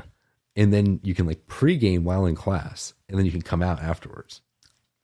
Perfect. I was like, I don't think that's going to be the best option for me, but thanks for the suggestion. I might not make it out of class. Yeah, like what if I mistime this by like 20 minutes? Yeah, and I have a little too much to drink. That's wild, man. But yeah, you guys can definitely do other things than just drink. Nobody plays video games? I think they're awful. I refuse to. What do you want to do? I don't like to do anything. I have my routine. Yeah, please tell me. It's like on my Hinge profile. Okay. have this written down. It's like your typical Sunday. Yeah. It's like Equinox, like Erewhon smoothie or something, or like go to Venice. Yeah. Get food, go back, like watch Netflix. That's the day. Got it. Don't like if I want to do something great, I don't do homework really. Right. Because there's you don't have to anymore. Yeah. So it's like all the work I do is if I want to do it. There's nothing like forced. There's really no deadlines except for like a test. So if I have a day free, it's do whatever I want. Okay. Is there anything you're trying to learn? I feel like I learn through experience. Okay. And so I just try to throw myself in situations. I think I've learned a lot about how to live on your own. Okay. Yeah. Since being at school, especially this year. Yeah, because you're on your own. Yeah. But also like now. Still don't know how to do laundry, but continue. I'll never need to. Right. Never. Yeah. I found out you can go and pay like a place to do like fluff and fold. Yeah.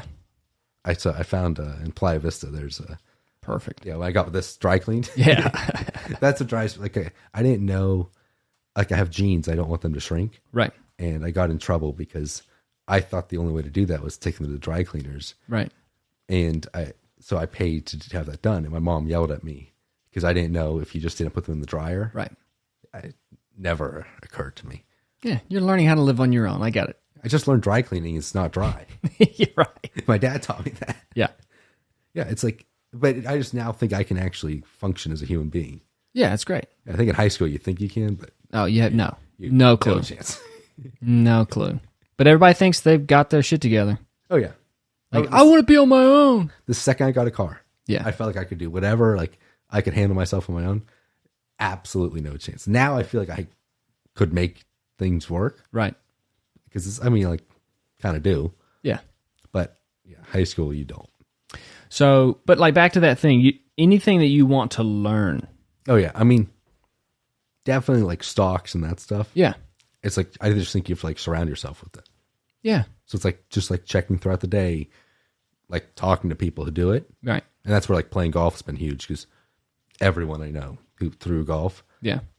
It's either is a stockbroker, has money on the stock market, like everybody's involved in it. Mm-hmm. And so it's like just picking up things from them. Yeah. And then if you're just like those people have all told me, they're like, when I go for any job interview, the fact I can just hold my own in a conversation is all you need. About stocks. Yeah. Yeah. That stocks or anything in business just because I've talked to them. Yeah. It's like any finance or real estate kind of thing. That is true, though. I didn't realize how important the ability to talk about those things like separates you from regular people. Yeah. And I say regular people, but it's just like, dude, the amount of people who know nothing about real estate and nothing about stocks is like probably like 95% of people. Because if you don't do it, you don't understand it. And you're not around. If you're not around those people who do it, you can't have conversations about it. Mm-hmm. Yeah, I've had also people because out here, like people who do those things have a lot of money, right? Exactly. And so it's like at least for me, hearing about them, like dealing. Like I had one guy who's like, "Yeah, I made like my partner 15 million, right, on this like business deal." So it's like just being around that and like learning to be comfortable with it. I think such an advantage because I have friends who, like the house costs $1 million to them is crazy. It's like out here, that's every house. Yeah. That's just, you grow up and it's like, yeah, if you have a 2-story house, it's probably going to be 2 or 3 million. Like you kind of just pick up on those things and they're from like the Midwest and they'll live in a mansion, but it's 500,000. Mm-hmm. So for them, they can't process like the fact someone spends 40 million on a house. Right. And so like, and they don't know what they want to do because they're like, well, I didn't realize that's real money. Like I thought what real money was like buying a house for a couple $100,000. Right. Yeah. Yeah. Yeah. Yeah, it's fascinating. All that I'm learning about real estate, like, there's no way that you can learn. Nothing is taught in school that actually matters. Right. And it's so hard to like look at like people who are like trying to get their kids into a great college, and like they're telling me like, yeah, you got into this college, and I'm just like, Does not matter. Doesn't matter at all. No. Doesn't matter at all. The only thing that really matters is like the connections you have, right? The network that you have, the people that you know. Yeah, because like you don't need a degree to do stocks. No, you don't need a degree to do real estate. Yeah, you literally just like my dad's told me, have a GPA that's like somewhat acceptable. Right. Like he's like, you can have a 3.3, you're fine, and then have a degree from a school, and if someone's heard of that school, you're fine. It's like it doesn't need to be Harvard for everything, right? And especially if you just have the connections, you're kind of good. Yeah, it's not as hard as people think. That's what doesn't make sense. Is my friends who don't work to like try and meet people or anything. It's like, shouldn't you be doing something to help you out? So in 5 years, you could like say, oh, like you have a friend who's older who's like, oh, we've known each other for 5 years now. You do what I want to do. Like, can you help me get a job? They're not trying any of that. Right. So they're going to get out of college and they're going to be with the millions of other people who just apply kind of cold to everything. Yeah. Don't know anyone. Don't even know what it's like to actually have that job. Right. I mean, it must stem from like how the parents like just give them everything. Yeah. With no like, you know, demand for work. Like you don't have to do anything to get this. You're just going to get it. Mm-hmm. You know, like there's got to be some type of thing that kid has to do to deserve something. You know, you got to create some type of system. But parents don't do that. No, I think the majority, it's like, here's a credit card. Yeah. Good to go. Yeah, you definitely can't do that. And actually make them appreciative and understand what money is. Yeah. Because that's like my parents' thing of like if you're in school, you work. Yeah.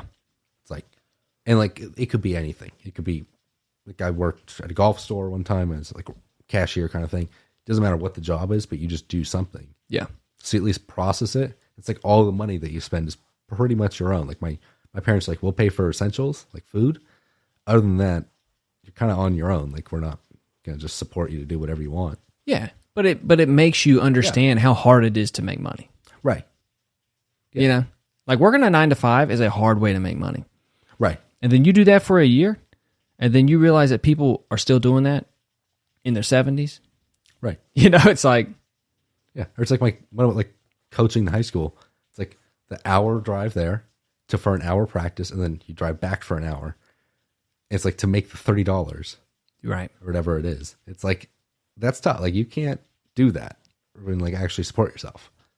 Well, people do, but in terms of like you can't just do that a couple times a week. Right, a couple times a week. No. You're doing that. If you are going to do that, you have to do it all the time. Yeah, it's all day. Yeah, yeah, and that's such an important lesson to learn, and raising a kid with, you know, when you've got a lot of money to give that kid and not allowing them to really understand that, man, I mean, it creates these quote unquote privileged kids that everybody hates.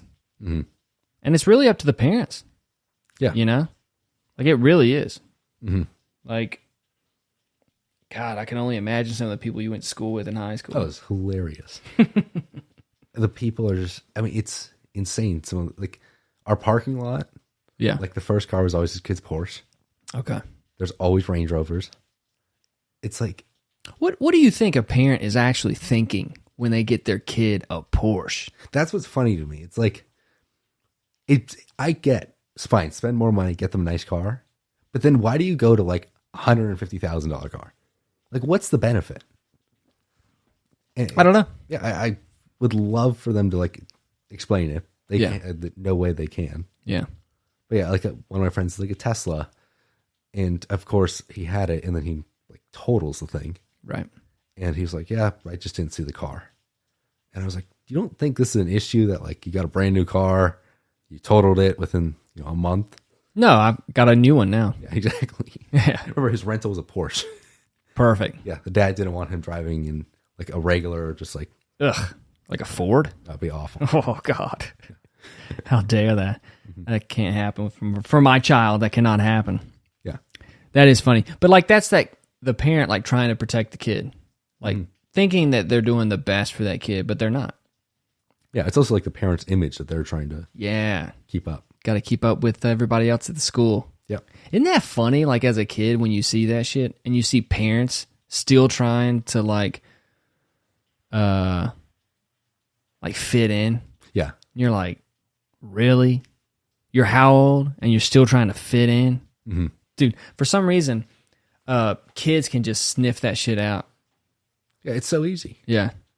You can tell in 2 seconds if your parents like trying to kind of fake it. Right. It stands out.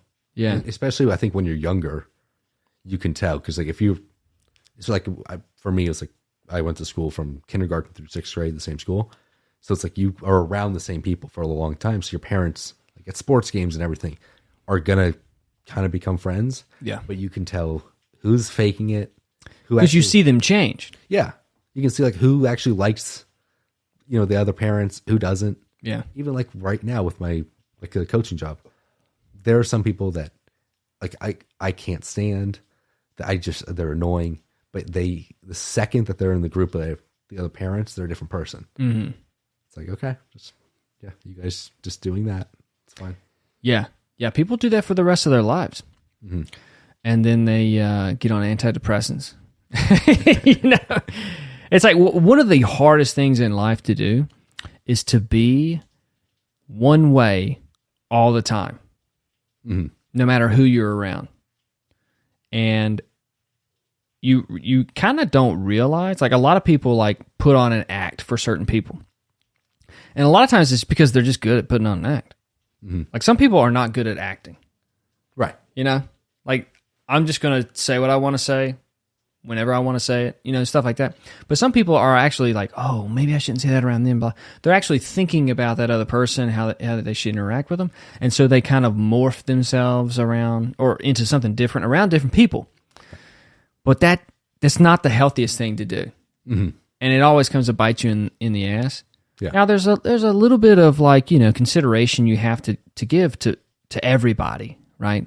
You don't want to just say whatever you want to everybody, hurt everybody's feelings and, shit like that. But yeah, sometimes people will like always act like someone else just to appease somebody.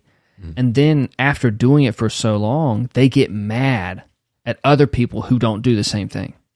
Mm-hmm. You know what I mean? Yeah. Because it's almost like they have to now. They've done it for so long. They feel like they have to like put on a smile and blah, blah, blah. And then when you don't, it's like, stop doing it.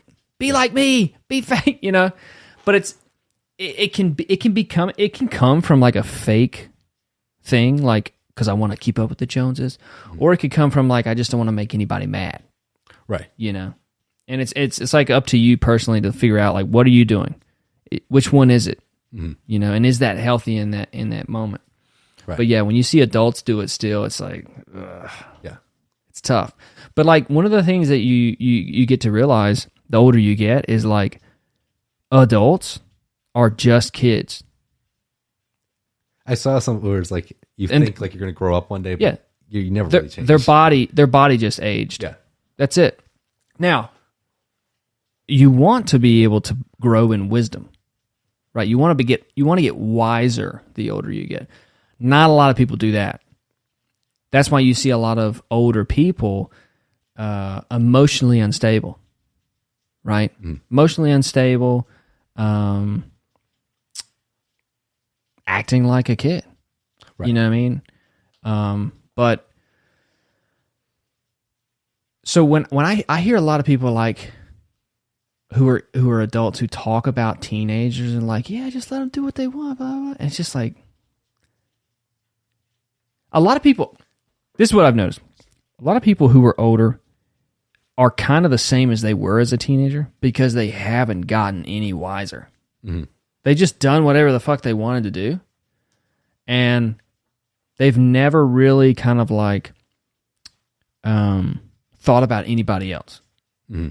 You know what I mean? There's a point in your life where you got to start thinking about somebody else. Yeah. Like somebody else is, I have to like be concerned for somebody. But a lot of people are just very selfish. And then those people meet the opposite sex and then they get married. And there's just two very selfish people who like doing what they want to do. And they found someone that they're attracted to. Right. And now they get to do that shit and make fun of other people together. Yep. That's kind of what a relationship becomes. It's like, all right, you don't like those people? Oh, I don't like those people either. Let's hang out and make fun of them. Yeah. You know? It kind of gets that way. That's how like I'll make friends. Yeah. You just pick apart like Right. Like- It's the things that you don't like that you bond over more. yeah. Sometimes. It's like you look who's like laughing at who, Mm-hmm. and then there you go. It's like the perfect thing. Yeah. It's funny. But yeah, man, I heard this quote. This the writer of Fight Club? Yeah. My favorite movie. Yeah, your favorite movie. He was talking, he's like he heard somebody say, he was like, they did this poll on like people who were like 40s, 50s, 60s, whatever. And they asked them all, like, what age do you feel like? Like, I know you're in your 60s, but what do you feel like? And the majority of them said like 30 to 32. Mm-hmm. Like, that's what they feel like. And dude, I totally get that. Like when I hit 30, 32, I was like, this is me. Huh. Yeah.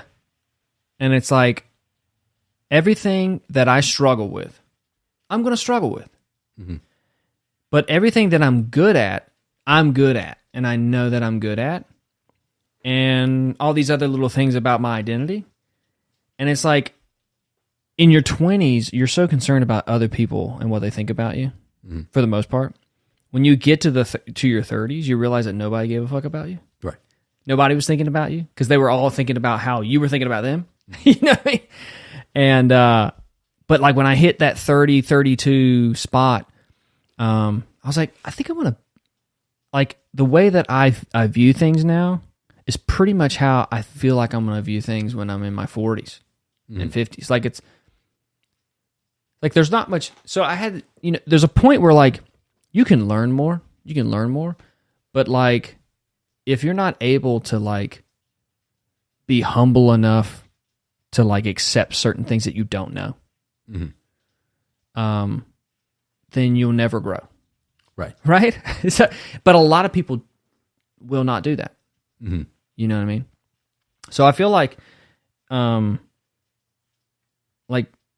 when you stop humbling yourself to accept certain things that you're not correct about when you're a teenager, it's kind of like you stay in that mindset your whole life.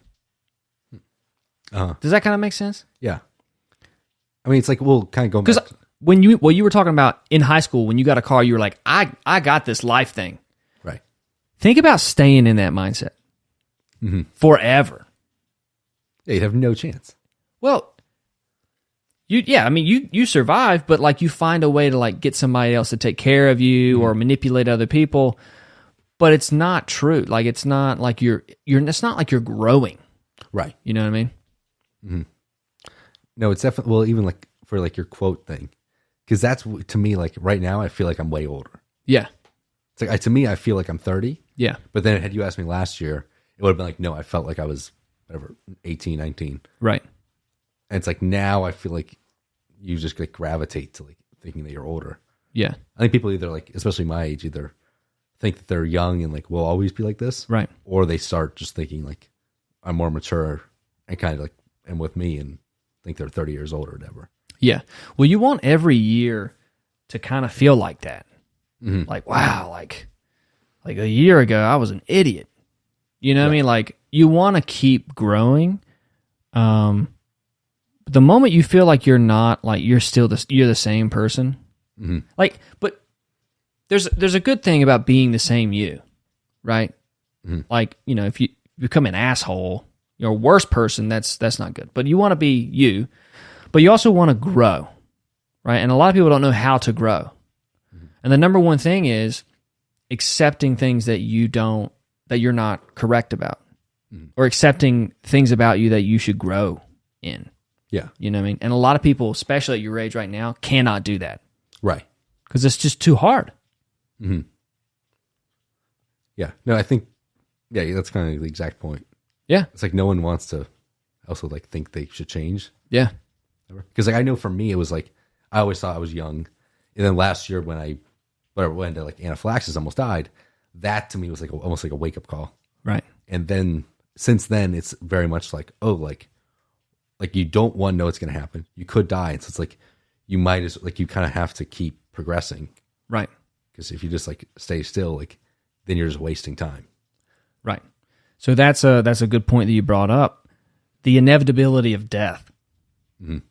Some people will push that in the back of their head their whole life. Right. So that's kind of why like psychedelic therapy has been so beneficial for people, because it, in some cases, like the experience feels like you die. Huh. Yeah. Okay. And so that's like the biggest fear, right? Everybody's biggest fear is dying because it's completely unknown. Yeah. You're fearful of the unknown. You're fearful of two things. You're fearful of what you know, what you've experienced in the past. You don't want it to happen again, or you're scared of something that you have no idea about, right? The unknown. And so when people experience that death in the journey, they can actually live in a more honest way, right? Because that fear is kind of let go of. Mm-hmm. Yeah, no, that's kind of my thing. Of like once I like almost like I realized I could die. Yeah, because I like, especially like for someone my age, you never think that's a possibility. It's like it's very real possibility. Right. Not much has to go wrong. Yeah. And so it's like you. But until you had that experience, you couldn't even think of it. Never. I was like, I always thought till you're like 50, right? You don't have to worry about anything. 50, maybe you have a heart attack or something. But until then, unless it's some super rare, you get like cancer or something. Yeah, you're fine. What's the worst that could happen? Yeah. And then like out of nowhere, it's like, oh, like now's the moment. Like, this is like actually what you never thought could happen, and now it's your kind of life is there, but it could be gone. Right. So you have to start figuring out what's next. And what's your mind process been like, kind of dealing with that and like thinking of like, okay, well, what do I want my life to be like? I think it's just more of like one, like everyone says, like don't wait for things, just like do them. Mm-hmm. But like I agree with that, but at the same time, it's like what like you should do now is the things you want to do in the future. Kind of like you said, like building your life in college for what you want afterwards. Right. So I know a lot of people say like work during the week and on the weekends you do what your dream life is. Yeah. And then like the hope is that just becomes life. Yeah. So it's kind of doing more of that, of like figuring out like if what I want to just do. So it's like since then I feel like I work out way more. Yeah. I expect like do more days where I just like go do whatever I want. Yeah. As opposed to like, oh, that'll happen in a few years. It's right. Just kind of like actually doing things that you want to do. And those things are what for you, other than working out? I mean, it's like that. I think it's definitely spending more time alone. Okay. Like, cause it just like now I'm at the point I don't care. And I think it can be fun. Yeah. And so it's like doing that, or like that. I think since then, like I'm working way more also, but it's like I've also started to enjoy it more. Right. So it's like, okay, that's a good thing. For me, I'm now dying to play golf again. Mm-hmm. When I didn't quit, but I was kind of pretty much done. Yeah. So like that's kind of come back where it's like, oh, like I still want to do that. Like you just figure out what kind of things that you actually enjoy. Yeah. So what makes you enjoy coaching and teaching? I think especially having people for a long time to like actually see how they've gotten better. Yeah. Like I'm sure it's probably the same with working out, of like, oh yeah, actually seeing someone progress. Yeah. And like what I've always told someone is like, I can't control what you do. Yeah. As like my pitch to clients is I give you the opportunity to do to hit your goal, like whatever that might be. So you got like one kid, he's like 11 years old, and the mom's like, this kid's playing college golf. And I'm like, I can't control that. Like I can give the opportunity, but he's gotten so much better in the 2 years that in I've been with him. It's like I actually want to see him doing well. Yeah. As opposed to I have other people that come for a lesson, wait 3 months, come back. It's like, well, this is meaningless. Right. Like, you're not working. There's no point in me being here. Like, I've told them, I'm like, I don't want to do this. I know you pay me, but I don't care. Right. It's like, don't show up unless you're going to put in the work. Yeah. Yeah. That's good. Yeah. Yeah, you enjoy that. I mean, I never wanted to coach. Oh, really? Never. Dude, no. I always thought coaching's where you go to die. And I was like, I'll never coach. And then I met the head wrestling coach, and he was like, you should just come down and work out. And I was like, cool. That's all I want to do. If I can work out with the kids, that's cool. I can keep myself in shape, but I don't want to coach. And so after I was there for like maybe 3 weeks, and they had a match the next day, and he just comes up to me. He's like, we got a match tomorrow. Be here at 5. Threw a shirt at me. And I was like, what is this? He was like, dude, you're a coach. I've watched you for 3 weeks. Yeah. You're a coach. Just show up. And I just did. I just kept showing up. And seeing the kids progress, you're like, oh, this is... I actually got more excited for their wins than for my own. Mm-hmm. And then I got more nervous for their matches than my own. Yeah. That's my thing. Like, when I have a kid in a tournament, Yeah. I'm nervous about that because it's like, one, that reflects me. I'm like, this could be bad for me. This could be my job. This could be bad for my business. Yeah, this is a real bad record. Yeah. But then it's also like, I genuinely want them to do well. Yeah. Especially with like my high school team. I mean, it's probably the same you watching me mess up. Yeah. It's like, you see everything. Right. It's like, I see what these kids are doing, and like, I'll point out to them, and I'll be like, oh, like, you guys are like, they try and tell me about parties. Yeah. And I'm like, I can't hear it. I'm a coach. Yeah. I work for the school. You Yeah. can't tell me. But they always Right. kind of find a way. Yeah. And it's like, I'm just dying laughing, hearing about like the disasters that they're having. Right. And they think it's cool. Oh, they think Like, it's so funny. Right. I mean, I have like one kid, he like the other day, like comes in, he's like, oh, like I completely broke my phone. I was like, well, what were you doing? He's like, I was out with a bunch of my friends, and he ended up saying they were on the roof of a house and we're like messing around. I was like, okay, like, There's like, more to this story. Yeah, I'm like, I know like you're censoring this for me. Yeah. But I was also just like, I see like that, and whatever, he's like 14 years old. And it's like, I was like, yeah, I was there not long ago. I know exactly kind of what you're going through. Right. It's like, to me, it's funny to see them do it. Like, I'll try and help them, but at the same time, I know you got to just figure it out. Yeah. You got to, like, if somebody wants to do something, they're going to. Yeah. You know? Like, it's like just trial and error. Yeah. You just kind of want to make sure that they're safe about it. You know what I mean? Like, yeah, it's weird. Like, I never went down that path. I never partied. Mm-hmm. But I was just so focused on wrestling and not messing up. Because, like, in my small town, like, when you messed up, there's no way back. You know what I mean? Like, there's not much opportunity in a small town, right?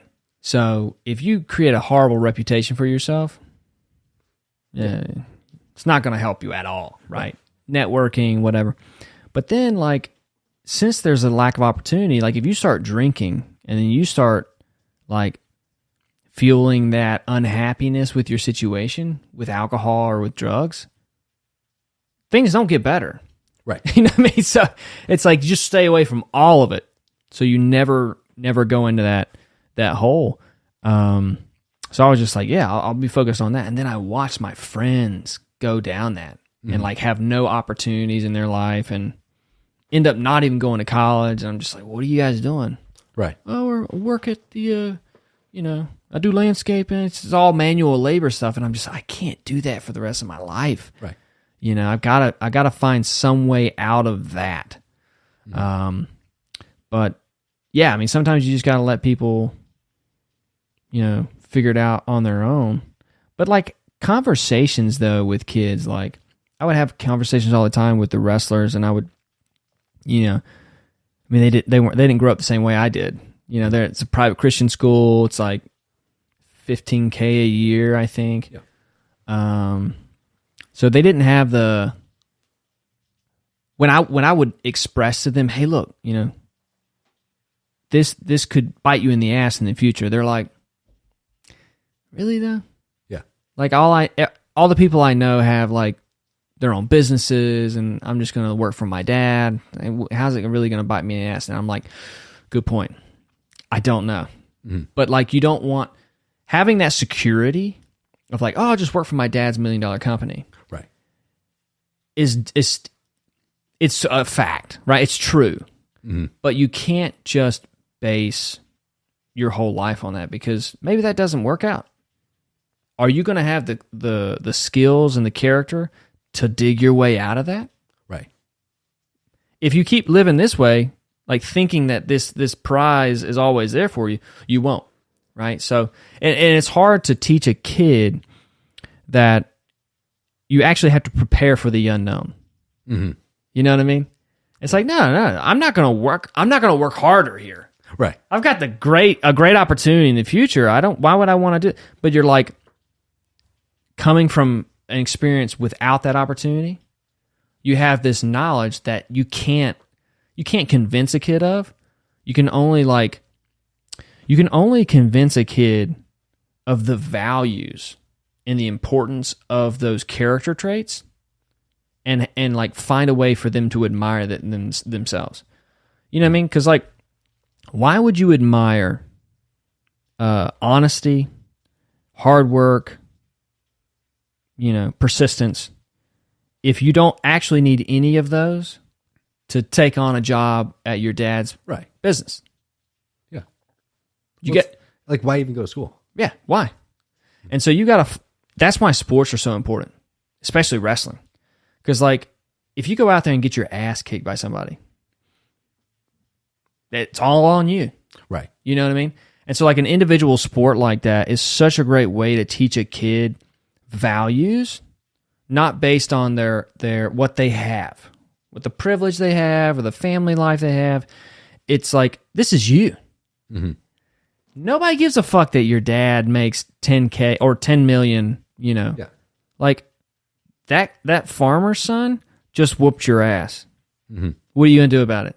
Well, my daddy makes more money. It's like, no, you got to create character traits that will make you better in this. And it's hard to teach a kid those things outside of a sport. Right. Well, I love it. This 11-year-old I have, he, like, anytime he's bad tournament, first thing he looks at me, he goes, "It's your fault." And I'm like, okay. So like when we're holding mitts. Yeah, it's always, well, that is your fault though.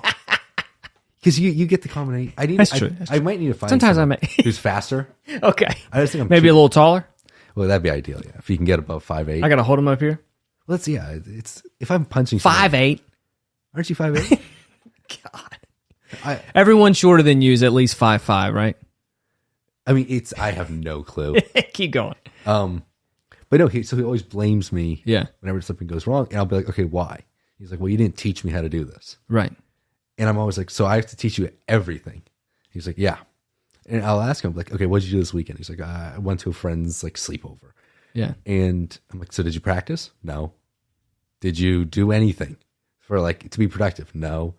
And then I ask him like throughout the week, I'm like, are you practicing at all? Are you doing anything? He's like, I don't have time. He's 11. Right. Like, busy life. Yeah. I'm like, what do you have to do? He's like, oh, I always have practice. Then I have to do homework. Then I have to go to bed. I'm like, okay, real tough life you got there. Yeah. And like eventually his mom told me, and she's like, I realized like he just needs to work harder. I was like, yep. I was like, I can't do anything. Yeah. It's like at a certain point, if he doesn't realize that this is all up to him, yeah, then there's no chance. Yeah. You know what's funny about that is that literally happened in a sort of way with a client of mine yesterday. So I teach a guy how to kickbox, and we spar all the time, right? I teach him all kinds of combinations, footwork, head movement, shit, all kinds of stuff. But when we spar, he goes back into his old habits, right? And that's one of the hardest things to do is like actually try to progress while somebody's trying to take your head off. You know what I mean? It's hard. But the difference was yesterday we were in the parking lot and 4 Mexican construction workers came back there and sat down and watched us on their lunch break. The first time we've ever had somebody like literally watch us. Dude tried so hard. He turned into a different fighter. Yeah. He just like needed to actually try harder. Mm-hmm. And all he needed was an audience. You know what I mean? Like, right. And you got to find that for like your athlete that you're training. Like, what makes them work harder? Right. Like one guy that we used to train was our 4-time state champion. If there was a hot girl in the front row, dude was on. Yeah. Dude was going to win that match. Other guys, if their girlfriend shows up, oh my God, like I don't know, like I don't want to lose in front of my girlfriend. This guy's like, I'm going to win. I'm going to date that girl afterwards too, you know? And then like, you know, some guys, you got to find that thing that like exposes how much they want something. Mm-hmm. You know what I mean? And it's harder. It's harder when you have a lot. Mm-hmm. You know what I mean? Like rich kids don't fight. Yeah. Like they don't get into boxing. Yeah. They barely wrestle, but like definitely not going to box, you know, get an MMA. So, you know, what the head coach at the school that I coach wrestling at was so good at was like being somebody who they admired. Mm-hmm. And so they wanted to be more like him. And so they worked harder. Right. There's something about that you can't get past. It's like the more admiration you have for your coach, the more you'll want to work harder. Mm-hmm. And when you become a coach, you all of a sudden have to hold yourself accountable. Yeah. You know what I mean? And you're like, dang, I thought I was done with that. Nah, it never ends. Mm-hmm. But that's actually the process. Like, at a certain point, you have to get beyond just doing things for yourself. It's like you pushed yourself, like you pushed yourself to perform really well in golf in high school. Right. Really good. And at a certain point, there's got to be other reasons for you to push yourself other than yourself. You know what I mean? And coaching kind of like pulls that out. You're like, you know what? Actually, I want to continue to improve because of them. Yeah. Yeah, I've definitely felt that because it's like at a certain point you just get bored of doing it for yourself. Yeah. Because there's no pressure. It's not rewarding. Yeah. It's like, especially golf, because it's like basketball. I played club basketball for years. At least then it's a team. Golf, it's like I would go to San Diego. It's 2 hours each way. I do it at 4 a.m. There's nobody that whole day. Yeah. It's like, it doesn't matter how well you play or how poorly you play. It's just you. Yeah. And it's like that just becomes so boring. There's no pressure. It's like you're doing the same thing. But now definitely coaching, it's like now I want to play more because it's like, okay, now I see these kids and I want to set a good example. Yeah. And then also I understand better now of kind of like what I was going through, where I messed up, because I see other people. You see it in them. Yeah. Dude, that was such a crazy thing when I realized how good I could have been. Yep. In high school when I started coaching high school kids. And I'm like, oh, he's struggling with the same thing I struggle with. And then I would like try to like, my goal was like to get them to get out of that. Mm-hmm. Cause I know what it is, you Right. know? And then like we had all kinds of wrestlers that we were able to do that with. And they just got so much better, so much quicker. But it was only because I was able to see that they were struggling with the same thing I struggled with. Mm-hmm. And then tell them, hey, this is what you're struggling with. Oh, yeah, I guess so. Oh, I guess I would have never thought about that. You know, and then they can like actually get past that wall. Yeah. Because like, I feel like now, if I knew what I know now when I was 14, like I genuinely believe I'd be on the PGA Tour right now. Yeah. I fully believe like if I knew everything now, I could be one of the best golfers in the world. Really? Like it's just now it all makes sense. Mm. It's like it's just like I'm not that age anymore to Yeah. kind of get like a restart. What are like the top 3 things that like make you think that way, or like that you've kind of like realized in coaching? I mean, the biggest thing is like it doesn't matter. It's like if you were putting a lot of pressure on yourself. Yeah. So like especially with golf, everyone says get into a shot. Free your mind. Like just be easy with it. Yeah. I'm like, no, I had the opposite approach. It was like my rule was if you like would miss the green from inside 150 yards, there's a punishment. Sometimes it was like run a mile. It'd be like push-ups. It'd be something. Right. And after that, every time I play, I'd add it up, figure out what that was. Sometimes it'd be like hours at the practice afterwards. Yeah. And it's like now I've realized like, well, then what happens is you mess up on the course, then you start panicking, you get in panic mode, and then it's just everything goes bad. Yeah. Now, because you're anticipating punishment. Yeah. It's like I definitely think putting pressure on yourself to like hit a good shot, but I was doing it way too much. Yeah. Also, how to practice. I think that's big. Mm-hmm. It's like the same thing working out. Mm-hmm. People that sit there the whole time on their phone. Yeah. Every 10 minutes do a set, you're not going to do anything. Right. It's like actually figuring out how to like structure a practice routine and just how to be efficient. Yeah. That's the biggest thing. Yeah. Like I used to hit 1,000 balls a day. Just because that was a big number. Yeah. I was like, that just to me seemed right. I was like, I could do that in 8 hours. Now it's like, no, I should have hit 200. I should have done practice swings. Should have videoed every swing. Would have been way more efficient. I would have been there half the time. Would have been way easier. Yeah. But yeah, now it's like, I really wish I could go back to like 10th grade because that's when, to me, I was playing my best. Yeah. And if I could now do those things, it'd be really good, I think. For sure. Yeah. But that makes a lot of sense. And you'll have your most success with people who are as driven as you are. Mm-hmm. Yeah. To a certain extent, because you'll have to pull them back. Mm-hmm. You know what I mean? But it's hard to find people as driven. Right. You know what I mean? So for the people who aren't driven, it's like finding something that makes them want to train more. Yeah. And something that kind of like kind of helps is like showing them a way to coach themselves. Mm-hmm. You know what I mean? Because you don't really know how to coach yourself. You're just like, all right, coach is going to tell you what to do. Right. But like if, that's one thing I realized at Oklahoma when I was wrestling, like how you break down your own offense, how you break down your own defense and your technique. It's like, what do you do? Okay, how do you improve that? Mm-hmm. And you end up just teaching yourself. But you got to understand like certain principles, see what you're looking for, stuff like that. And you're never taught that by a coach. Right. Until you start teaching someone else, you're like, dang, like I got to systematically break this kid down. Like he's just doing this. But you don't know how to do it. Right. When you're that age. So that's what I'll do with like a lot of my people is I'll go silent in lessons. Yeah. Because when they start like hitting bad shots, yeah, I won't say a word. Yeah. And eventually, usually it takes like a minute or two, and they'll turn around and they'll yell at me and they'll be like, "What are you doing?" Especially older people. They're always, "Why am I paying you?" Yeah. It's like, okay, well, why do you think this is going bad?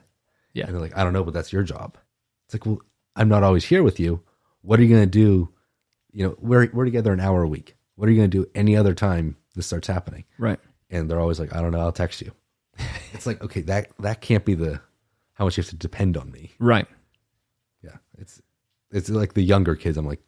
I'm pretty strict where I'm like, I'll tell you guys what to do. I'll give you an outline, but then you have to do it your own. Right. Yeah. Yeah. Coaching is, it's interesting. Mm-hmm. Yeah, there's that mindset that like my coach should tell me everything. Yeah. And that's a hard thing to fight against because, at a certain point, it's like, effort is a huge factor in your own progress. Mm-hmm. And, like when I coach people, even now, it's like, what'd you think about that? You know what I mean? Like, how'd that feel? Mm-hmm. They don't even know what questions to ask. Right. You know what I mean? They're just like, hey, tell me, was that good or bad?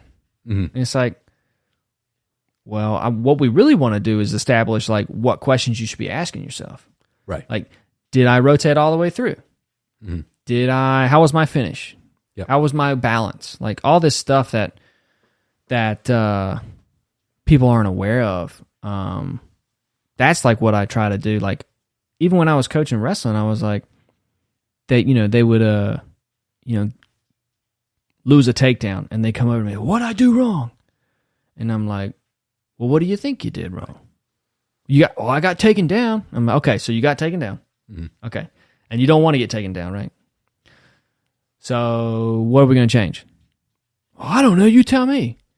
And it's like, if I keep telling you, it's not going to be as infused into you as if we have a conversation and you kind of realize it yourself. Mm-hmm. You know what I mean?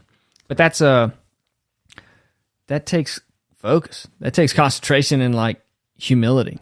Because like, if I tell you to do something better, right, and you can't do it better, then you got two options. You either admit I'm just horrible, or you're like, he doesn't know what he's talking about. It's easy to do that. It's easy to, whatever, he doesn't know what he's talking about.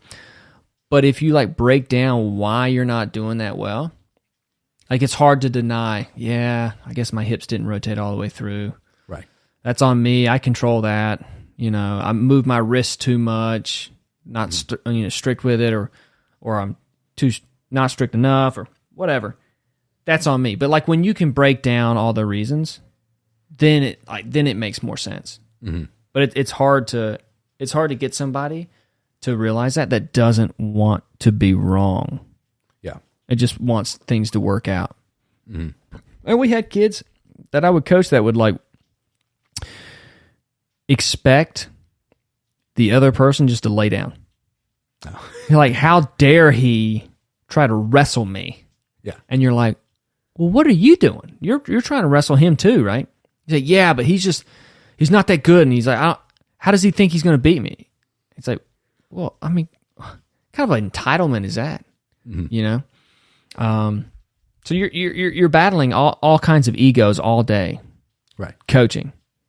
And like just trying to navigate, like, how do you view yourself? Mm-hmm. Like you come to realize like what your athletes or what your clients like really view themselves as. Yeah. Like how high on the pole do they view themselves and like other people? Mm-hmm. That's why I think lifting's great. Yeah.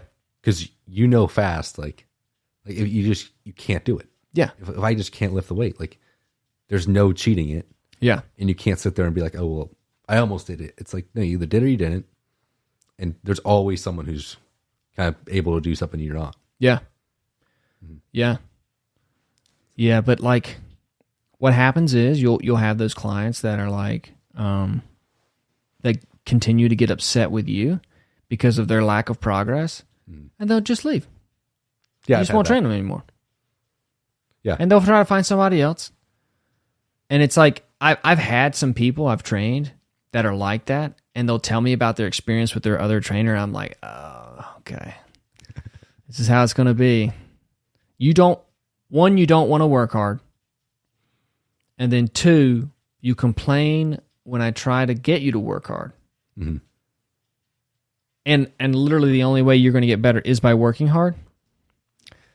All right, give this a few months, Yeah, like I had one family where the mom was like, she told me, she's like, oh, like I might enroll him in this program, like this like after school thing. I was like, okay, different coach.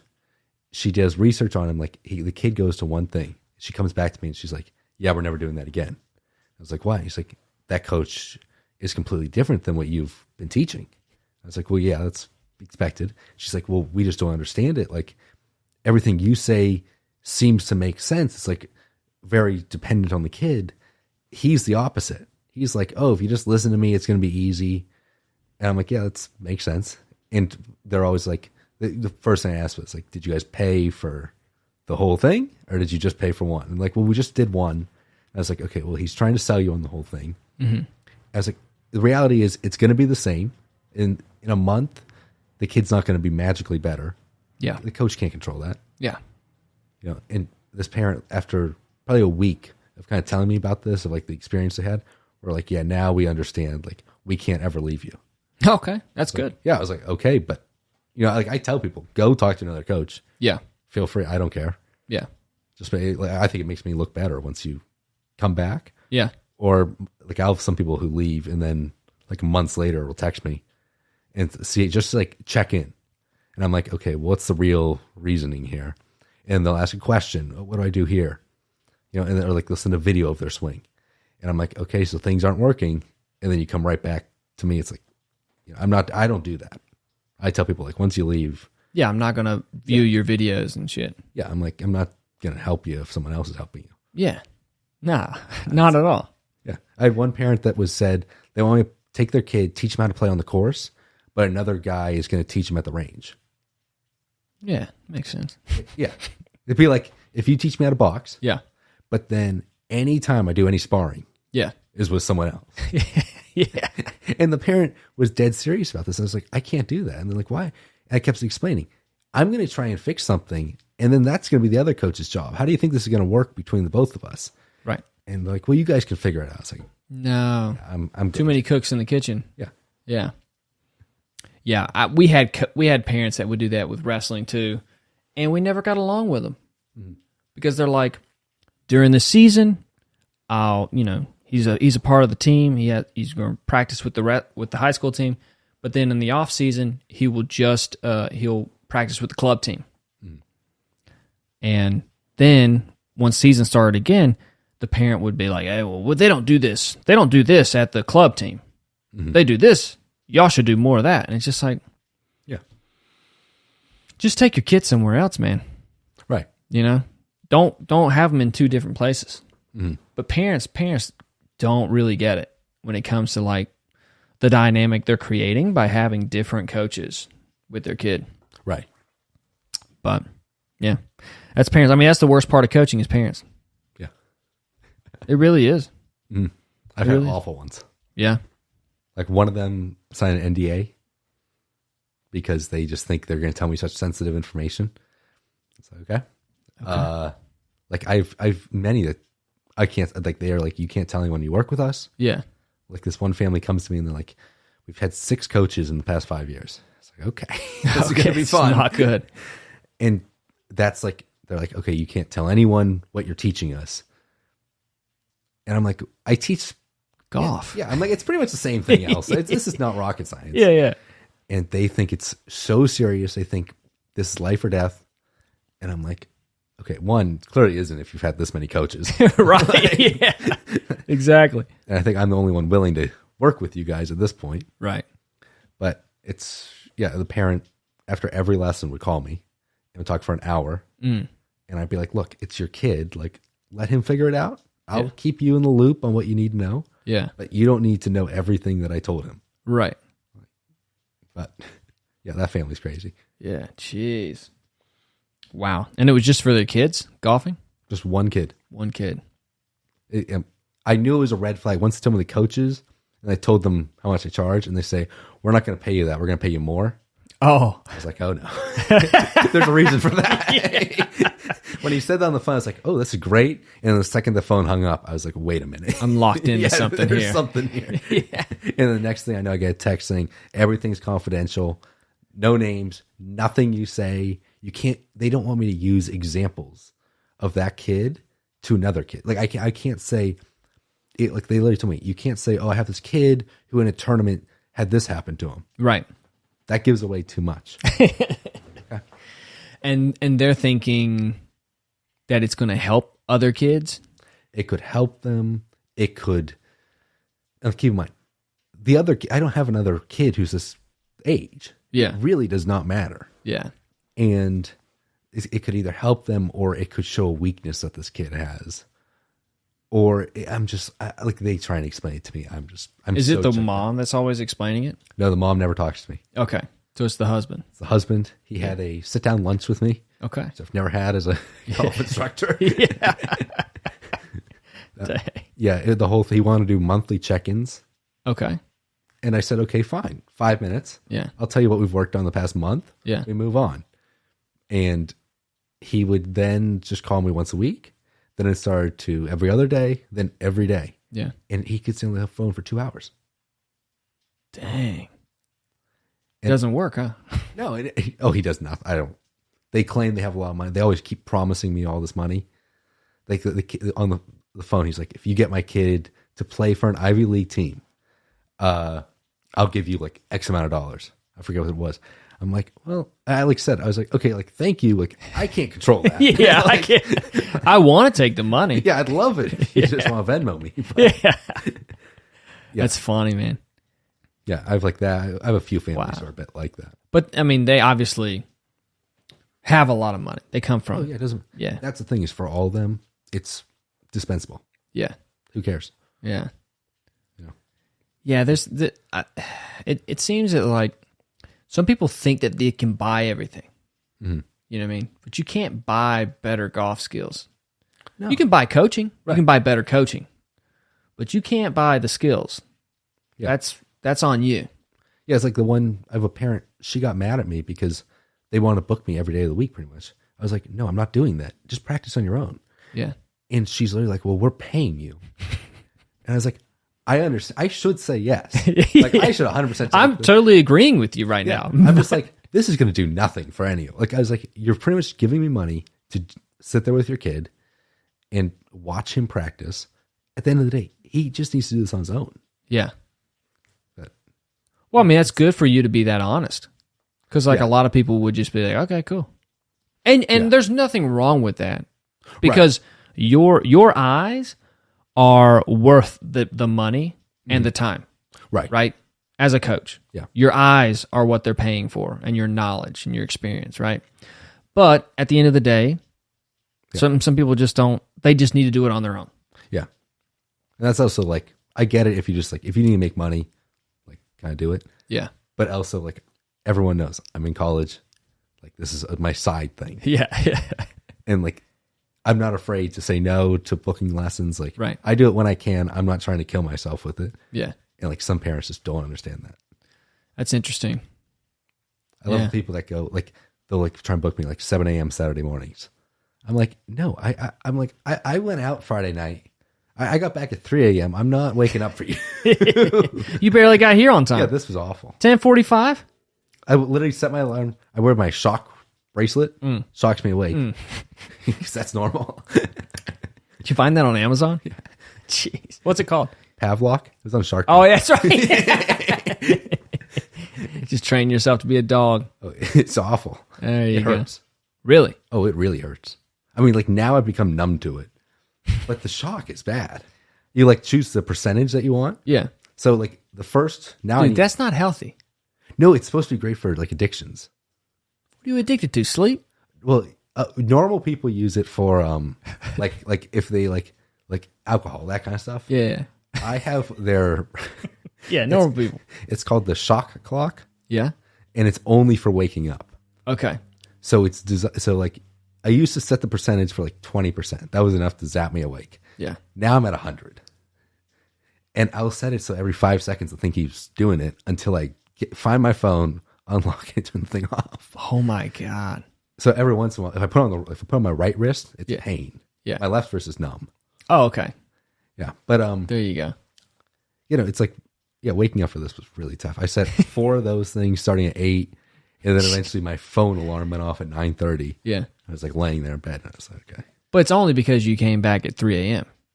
Oh yeah, I was up till 4 probably. What do you do? I don't get it. I don't know where the time goes. Yeah. Genuinely, there are some nights. There's like I remember there's one night I could have sworn it was like 10:30. It was 5 a.m. What were you doing? Netflix? No, nothing. That's the best part. Like, Just all you're on your phone. no, I went out with friends, came back. We were like at one of their apartments. Like, was hanging out with my other friend. Next thing I know, look at my phone. Oh, 5 a.m. Okay, Wow. probably should go back now. Dang. Well, you guys were just hanging out talking. Yeah, pretty. It's like that, or we'll like watching TV. Yeah. It's like, yeah, I have no sense of time. That's wild. 5 a.m. You're like, oh, yeah. Last year, I pulled so many all-nighters. It was awful. Dude, just thinking about that kills me right now.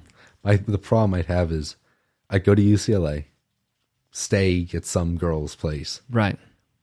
I'd wake up. Well, I wouldn't even wake up. I'd just be up at like 6:30. Uh-huh. Call an Uber. I'd fall asleep usually in the Uber. Dang. And then like the second I get back, I'd like go to my room, go to bed at 7 a.m., sleep till 5 p.m., and then restart. That was every Friday, Saturday for a month, 2 months. Dang.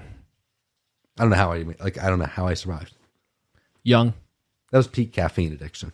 Okay. Yeah. Got it. That was Celsius. So the moment you got up at 5 p.m. Oh, I mean, then it was Celsius, like 1 right off the bat. I would just have those throughout the night. I would just keep them everywhere. They'd be in my car. They'd be in my friend's dorm. Yeah. They'd be everywhere. So I was never without one. Wow. Yeah. That's definitely addiction. Oh, yeah. It was great. For sure. It was great. Then your heart was just like pounding through your chest. But the problem is you become numb to it. Yeah. Yeah. It's like you build up such a tolerance. Yeah. You know, at a certain point, you're drinking 1 an hour. And Right. it's Something I've learned about is with you is you've got a high pain tolerance. very. Very high, and it's not good. No. Your arm's practically falling off, and you're like, yeah, I can lift it enough. Yeah. It barely goes up now. Yeah. How far can you get your arm up now? Nah. Swear to God. That's it? Yeah, just here. If I rotate out, I can go a little. I can get about another inch or 2. It's a problem. Jeez, man. At the gym, you'd never notice, though. I bet I didn't notice when I was holding mitts for you yesterday or 2 days ago. Oh, no, like every time I do like face pulls, Yeah. I hear a clicking here, and now I have a new thing where like I feel a muscle popping, Muscle popping. like slipping. And I can feel it like on a bone, like something's moving around. I just keep going, and after a few, it like moves somewhere and stays there. Okay. Like, okay, we're good. It's like a ligament. Probably. Yeah. I don't want to know. Yeah, no, I know. But I have so many things that are wrong with me. Yeah. Yeah, well, there's always room for growth. Yeah, I had my fractured rib Oh, yeah. Falling on falling on the sidewalk. on the sidewalk. Dude, that picture you sent me of you face down on the sidewalk, I'm like, God. I don't remember that photo. No. My friend dragged me upstairs though. How many nights have you been blacked out drunk? Oh, I don't remember. I could have sworn I barely drank last night. I don't remember half the text I sent. There's one. I sent someone good morning at 1 a.m. No memory of doing that. None. Good morning. Yeah. Well, I waited until 1 a.m. It's like, Don't get I'm mad not at me. wrong. Yeah. Didn't get a response. That's funny. Even today? Nah, nothing. Yeah. I'll probably do it again tonight. Yeah. Why not? I'll send her like a good night at 11. Yeah, exactly. Dang, that's wild. Oh, So when you're thinking about like all the people out here who like think so drastically different than how you're thinking, because we talk about your family and like people like it. I guess I understand why you don't want to have like genuine conversations with girls. Yeah. Because never goes well. girls out here just are unwilling to accept anything other than the culture that is just like, it's like a safe culture out here. Yeah. You know what I mean? For like not taking any accountability. Right. No, I remember there was one girl. I don't know how we started talking about TikTok, and all I said was, I was like, "Do you get Andrew Tate?" And she flipped out. "You're a horrible person for even bringing up his name." And I was like, and all I asked her, I was like, "Why is he so bad?" She couldn't answer the question. After 5 minutes, she goes, "Maybe he's not this awful human being." She doesn't even know what my opinion is of the guy. Yeah. And she's already rethought everything. And she's like, okay, well, like, I don't like this. Like, the fact that, like, I changed my opinion, like, I clearly, like, I'm not understanding everything. I was like, okay. I was with my friend last night who's from Bakersfield. Yeah. Which is completely different than LA. Yeah. And he's like, yeah, when I was 10, my mom got me a 12-gauge shotgun. Right. I was like, that's like, if my mom got me that when I was 10 years old, that's a problem. Yeah.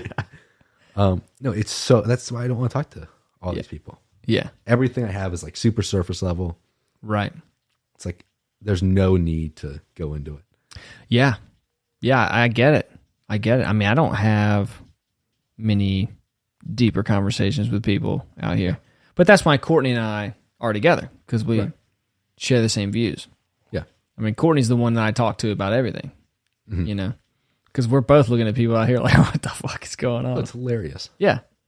Yeah. It's just, I wouldn't know how to find somebody like that out here. Like the same? Yeah. Oh, it's impossible. Yeah? I don't think you can. Really? The only thing that I think Orange County. Orange County you can go to. Yeah, if you left LA. Right. Especially like where I am in like Marina Del Rey, Venice. Right. It's interesting. Yeah. But the only thing I've realized, like people who go to the gym are more like me. Okay. I think it's just because they understand, like, if you kind of like work hard, Right. there's good There's an things- understanding. Yeah, good things can happen. Yeah. Yeah. Amazingly. Yeah. But other than that, like at school, LMU is Catholic, Yeah. so that helps. Mm-hmm. Every once in a while, I'll be talking to someone, and like they'll seem to kind of understand it Yeah. and not be super liberal. Right. But usually, like I know, just don't say anything. Don't say anything offensive. Right. Like, you just can't. Dang. Yeah, it's hilarious. And well, it's like my mom wanted me to go to Aviator Nation Yeah. in Venice. So I walked in. Their logo is like a rainbow. I didn't know that. It's like it has like the same colors for the most part. Okay. And every single thing in the store has rainbow on it. I didn't know this. And of course, nothing like small. Everything was huge. And my mom's like, "Did you not get anything?" I was like, "No, like I'm not wearing that out." Yeah. I was like, that could send the wrong message. I was Yeah. like, I don't care if like you're that, but like I don't need to. Be, I don't need dudes thinking I'm there for them. Yeah, I'm like I'm hit on at the gym. Yeah. I don't need to be hit on any more Yeah. than that. Yeah. It's so different. Yeah. No, being hit on at the gym is by far the weirdest. It's got to be. I had one 60-year-old who tried to go to lunch with me after. Oh, God. 60-year-old gay dude. Yeah, he's Totally literally- gay. He's the best. He goes, like we were in the locker room Yeah. and I like just changed. I'm like going to leave and he like stops me and he's like, "Oh, like I see like we're always here at the same time." I was like, "Oh, okay, cool." Like name's Kevin. I'm like trying to get out of there. He goes, "Yeah, the best thing about coming in the morning is like you work out fasted, so you go to eat afterwards." I was like, "Oh yeah, like yeah, that's great." He goes, "Yeah, do you want to go with me right now? I'm just gonna go get food like at the coffee shop." That's all I'm going to do. And then he goes, "Yeah, like my son's not home." "Oh, how old's your son?" "The son's my age." Yeah. So it's just like my son hanging out with me. Exactly. Yeah. And I was like, "Oh, like I'm so sorry. I gotta go." I got to go, dude. Just ran. I literally just, With your Lulu bag? Just running out. I don't go to that Equinox anymore. Which one was that? Beverly Hills. Okay. I mean, the guy at Marina who works there, Yeah. last year I walked in one day and he goes, "Kevin, your skin's just glowing."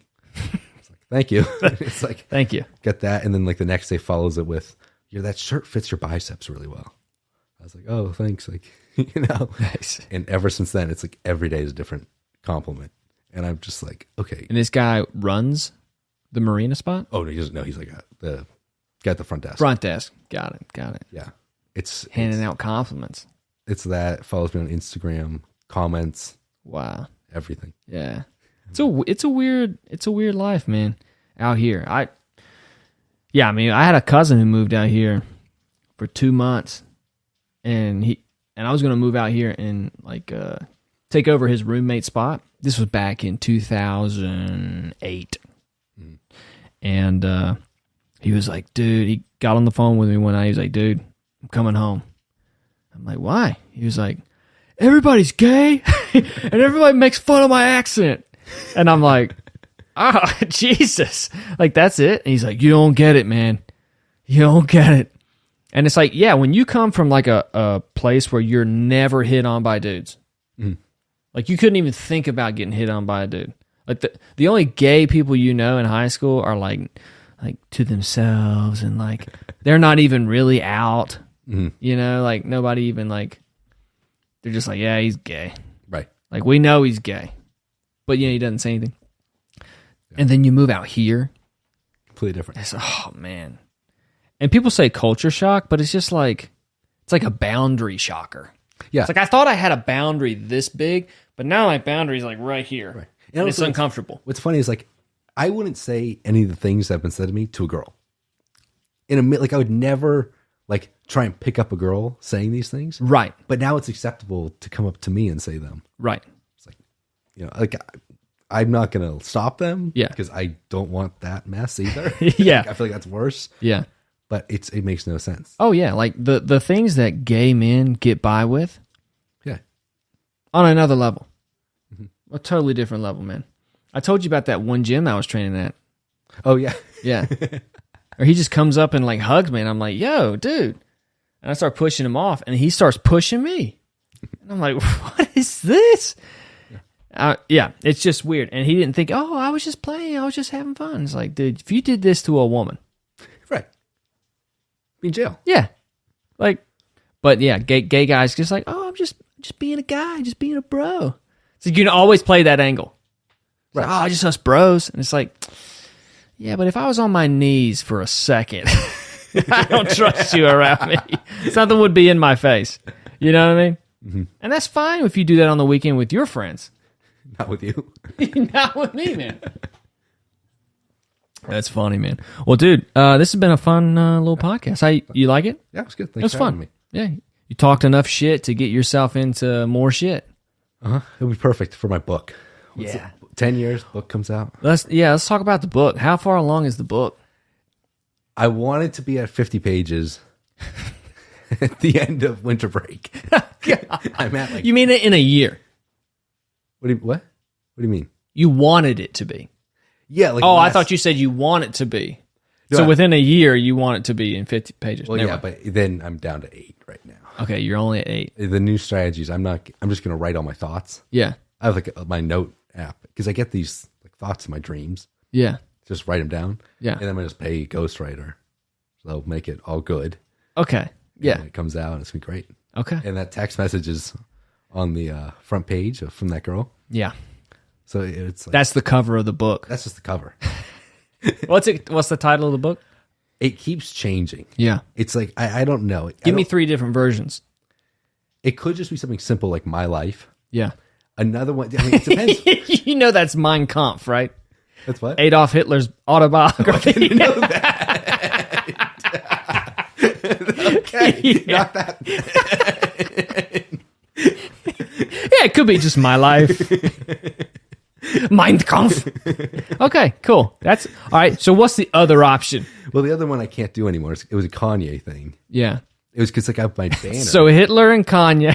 Okay, cool. It's a problem. It was just going to be, I need a room full of mirrors surrounded by winners. Yeah. Because I have that banner up in my room. Yeah. I was like, that'd be perfect. Like that to me is the perfect, like it just summarizes the whole book. Right. It could depend how successful or not I'm at the point. Yeah. It could just be how to be successful. Yeah. Or it could just be like everything not to do. Right. So. Okay. Yeah. Those are good options. It's a working title. My life. You might want to stick with that one. I like that one. What Adolf should have said. All right, man. Well, this was fun. We'll have to do it again soon. Thank you. Yeah, man.